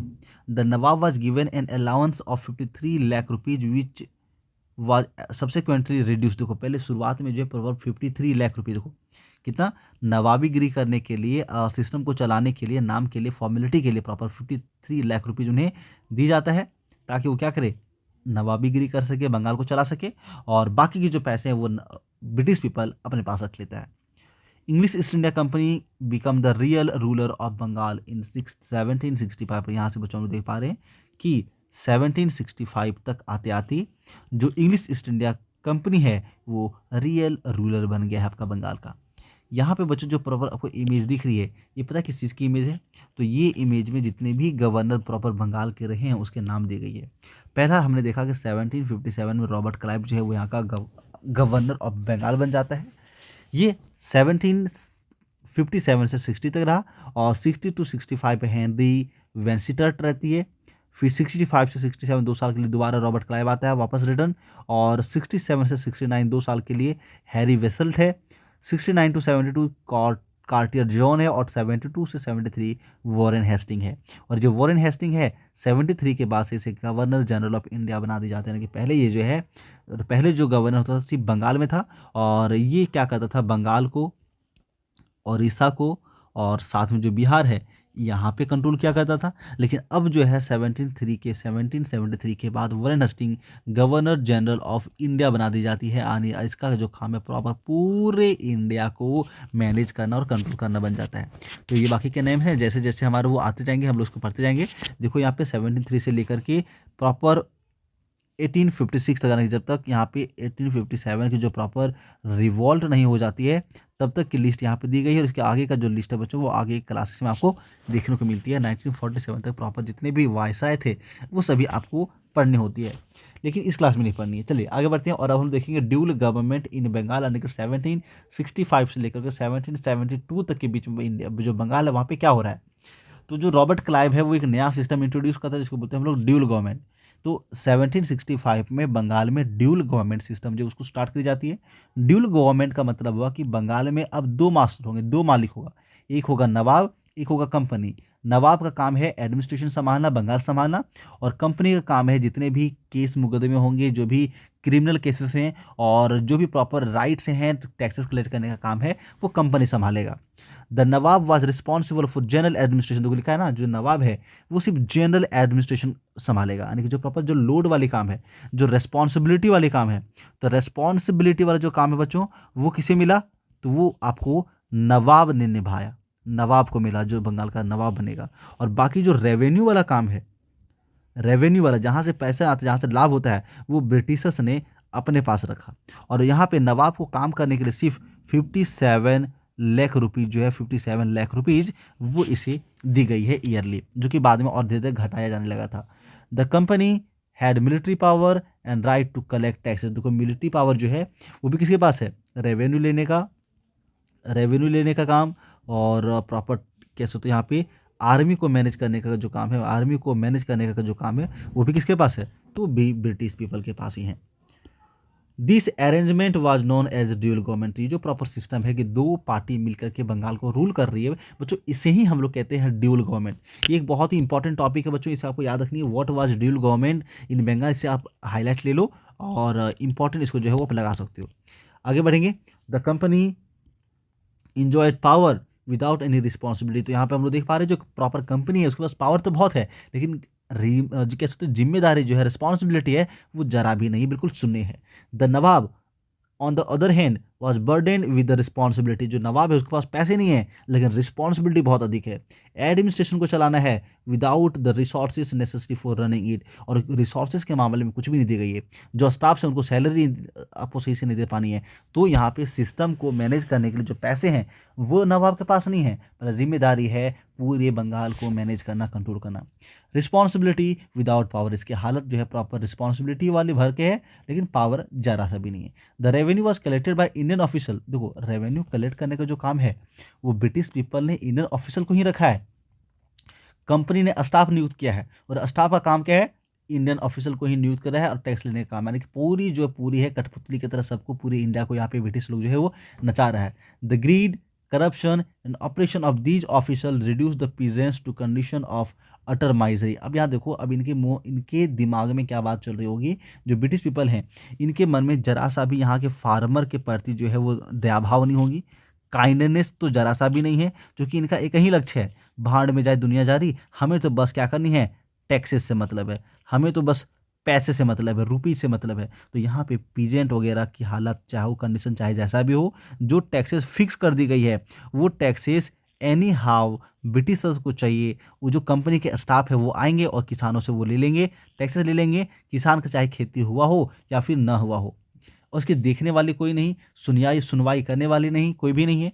ये जो ऑफिसर्स हैं वो अच्छे से बिहेव भी नहीं करेंगे, यदि वो मिसयूज करते हैं, मिसबिहेव करते हैं अपने पावर का और किसानों के साथ मिसबिहेव करते हैं, तो उन पर कंट्रोल करने के लिए भी कोई नहीं होता है। ह्यूमैनिटी नाम का कोई चीज़ बचता नहीं है, इंडिया के पर्पज़ से, पीपल के पर्पज़ से कोई सोचने वाला कोई नहीं होता है। Condition of the people worsen, धीरे धीरे यहाँ के लोगों की जो प्रॉपर हालात है वो ख़राब हो जाती है, और जो भी बचा खुचा कसर था वो बंगाल में जब अकाल पड़ती है, फेमाइन आती है, तो और भी ज़्यादा प्रॉब्लम हो जाती है। और कैसे तो यहाँ पे ये तो 1/3 ऑफ द पॉपुलेशन पेरिश, यानी कि इस फेमाइन के आने के बाद 1772 के बाद बच्चों क्या होती है, 1772 के बाद क्या होती है, फेमाइन आता है। एक तो अंग्रेजों ने प्रॉपर यहाँ पे पैसे की लूट मचा रखी है, और फेमाइन आने के बाद बच्चों पूरी कैसे होती है ना, फेमाइन आने के बाद बंगाल का जो 1/3 पॉपुलेशन है वो मारा जाता है, सब के साथ क्या है, मौत की घाट उतार दी जाती है, सबके सब मारे जाते हैं। नो बडी केयर्ड, अच्छा कोई केयर करने वाला नहीं है, ना ही कंपनी केयर कर रहा है लोगों की, ना ही नवाब केयर कर रहा है। Who in any case had neither the authority nor the resources to lessen the miseries of the people. लोगों की दुख दूर करने के लिए ना ही कंपनी की तरफ से ना ही नवाब की तरफ से कोई भी पैसे जो है वो रिलीज नहीं दी जाती है। Company through its power to nominate the deputy nawab only interfered in the general administration without assuming any responsibility. The evil of the dual government began to manifest themselves. यहाँ पे जो प्रॉपर ड्यूल गवर्नमेंट है, Robert Clive की जो बकवास वाली idea थी ना, जो रॉबर्ट क्लाइव ने ड्यूल गवर्नमेंट सिस्टम को स्टार्ट करा था, ये धीरे धीरे जो है प्रॉपर एविल की तरह साबित होती है और बिल्कुल बेकार साबित होता है। The administration and economy collapse. जो एडमिनिस्ट्रेशन है वो भी और जो इकोनॉमी है पूरी तरह से कोलैप्स हो जाती है। 1772 में court of directors of the company जो है, बेसिकली कंपनी के अपनी कोर्ट ऑफ डायरेक्टर होते हैं, उसका एक अपना ऑफिस होता है और वहाँ पे कुछ स्टाफ्स लोग होते हैं, वो मिलकर के कंपनी के लिए निर्णय लेते हैं। और जैसे बोर्ड मीटिंग होती है ना बड़े बड़े कंपनियों में, उसी तरह से यहाँ पे एक कोर्ट ऑफ डायरेक्टर्स। उन लोगों ने क्या करा, company appointed Warren Hasting as governor of Bengal. तो 1772 में यहाँ पे 1772 में क्या हो रहा है, रॉबर्ट क्लाइव के स्थान पे, अभी बाकी जो एक सेकेंड, 1772 में यहाँ का गवर्नर कौन था? तो 1772 के आसपास में कार्टियर जोन था और अब उसके स्थान पे बना है बच्चों वॉरेन हेस्टिंग। तो 1772 में क्या हो रहा है, वॉरेन हेस्टिंग को नया गवर्नर बनाई जा रही है। इन 1773, तो अब 1773 में एक रेगुलेटिंग एक्ट आता है। देखो 1772 में क्या हुआ, न्यू गवर्नर जो है उसे अपॉइंट करी गई और 1773 में क्या हुआ, तो एक न्यू रेगुलेटिंग एक्ट की बंगाल को कैसे प्रॉपर रेगुलेट किया जाए, किस प्रकार से चलाया जाए, तो न्यू रेगुलेटिंग एक्ट जो है 1773 में आता है। आगे, he was made the governor general of British territories in India. The governor general was now the most important functionary of East India Company. तो यहाँ पे जो गवर्नर जनरल है बच्चों, वो ईस्ट इंडिया कंपनी का एक मोस्ट इंपॉर्टेंट फंक्शनरी बन जाता है और ये ब्रिटिश टेरिटरीज जितना भी है वहाँ को मैनेज और कंट्रोल करने का जो प्रॉपर जिम्मा है वो नए गवर्नर को मिलता है। अब यहाँ पे बच्चों ये जो इसके जस्ट पहले हमने देखा था ना, नवाब निजामत पावर और इंग्लिश ईस्ट इंडिया कंपनी के पास जो पावर है, यानी कि जो ड्यूल गवर्नमेंट है, तो ड्यूल गवर्नमेंट में कौन कौन से पावर है वो आप यहाँ पे देख पा रहे हो। ये ड्यूल गवर्नमेंट, नवाब के पास जो पावर है उसे हम लोग निजामत पावर्स कहते हैं और इसके पास पावर था जनरल एडमिनिस्ट्रेशन का, मेंटेनेंस करना है लॉ एंड ऑर्डर को, जस्टिस जो क्रिमिनल केसेस है, जस्टिस सिर्फ क्रिमिनल जो क्राइम वाली केसेस है वो, और एक और का जो काम है नवाब के पास वो था कि the Nawab had the responsibility of administration without financial resources. Finance इसके पास नहीं है, बाकी आपको मैनेज करनी, जैसे मैनेज करो तुम जानो। इसके बाद नेक्स्ट जो प्रॉपर यहाँ पे कंपनी के पास पावर है वो क्या है, तो रेवेन्यू कलेक्ट करने का मज़ा जो काम है वो इसके पास है। जस्टिस जो सिविल केसेस है वो इन्हीं के पास है। यहाँ पे तो क्रिमिनल केस था और ये सिविल केस, तो क्रिमिनल केस मतलब क्या हुआ, मारा पीटी वाले जो केसेस है वो इसके पास है और बाकी जो सिविल केस है यानी कि जो लड़ाई झगड़े, कहने का मतलब ज़मीन वाला विवाद हो या फिर और किसी तरह की जो बात हो, बिजनेस को लेकर के हो, दो मर्चेंट्स के बीच के जो विवाद हो, दो स्टेट के बीच का जो प्रॉपर ज़मीन का मामला हो, वो जो है प्रॉपर यहाँ पे ईस्ट इंडिया कंपनी ने अपने पास रखा है। ठीक है, आगे है डिफेंस और मिलिट्री भी इसी के पास है। और जो फाइनेंशियल रिसोर्सेज है, जो भी कंपनी प्रॉपर कह सकते हो ना, जो टैक्सेस कलेक्ट करने का जो जिम्मेदारी है वो काम किसके पास है, तो ईस्ट इंडिया कंपनी के पास रहती है। चलिए आगे देखते हैं। यहाँ पे एंड ऑफ गिल्ड डेवलपमेंट आती है, यानी कि 1772 में ये जो सिस्टम है उसे एबलिस्ट करी जाती है, खत्म करी जाती है। देखते कैसे, वॉरेन हेस्टिंग नया गवर्नर बन गया है। इसने क्या करी, ड्यूल गवर्नमेंट सिस्टम को पूरी तरह से बंगाल से खत्म कर देता है और लाता है यहाँ पे डायरेक्ट और कंप्लीट कंट्रोल, यानी कि अब यहाँ पे किसी और थर्ड पार्टी की जरूरत नहीं है, कंपनी पूरी तरह से खुद से बाय सेल्फ वो क्या करती है, तो बंगाल को मैनेज करती है, कंट्रोल करती है। नवाब वाज डिस्पोज, नवाब को खत्म कर दी जाती है और पेंशन ऑफ, उसे पेंशन देकर के हटा दी जाती है। The treasury was shifted from Murshidabad to Calcutta. और अब जो प्रॉपर पहले क्या थी, जो बंगाल उसका कैपिटल कहाँ था, मुर्शिदाबाद था ना, मैंने आपको स्टार्टिंग में बताया था। अब ये जो मुर्शिदाबाद वाली कैपिटल उसे शिफ्ट कर दी जाती है कलकत्ता में, which now become the capital of Bengal. तो अभी जो है बंगाल का नया कैपिटल अब क्या बन जाता है, तो वो होता है कलकत्ता। आगे है लेटर बाद में जो है प्रॉपर जब यहाँ से पूरी इंडिया को रूल करी जा रही थी, तो इस कैपिटल जो है कलकत्ता वो पूरी इंडिया के लिए भी कैपिटल बनी रहती है। Warren Hasting was a competent administrator, he introduce many reforms in the administration and laid the foundation of an organise system of a government in Bengal. तो यहाँ पे बंगाल एक तरह से ट्रेलर की तरह है, बाद में प्रॉपर इंडिया जो है वो भी इसी ब्रिटिश ईस्ट इंडिया की कंपनी के अंदर आने वाला था। तो एक जो प्रॉपर सिस्टम होती है ना, जो सिस्टम है एक administrative system, well reform system, जहाँ से सब कुछ जो है मैनेज करा जाए, तो ये जो सिस्टम है वो यहाँ पे वॉरेन हेस्टिंग ने बना के कंप्लीट करा। उसके बाद जितने सारे गवर्नर आते हैं वो सिर्फ क्या करते हैं, तो वो रूल करने का काम करता है। चलिए आज की इस वीडियो में बस इतना ही, मिलते हैं नेक्स्ट वीडियो में, तब तक के लिए जय हिंद जय भारत मेरे दोस्त।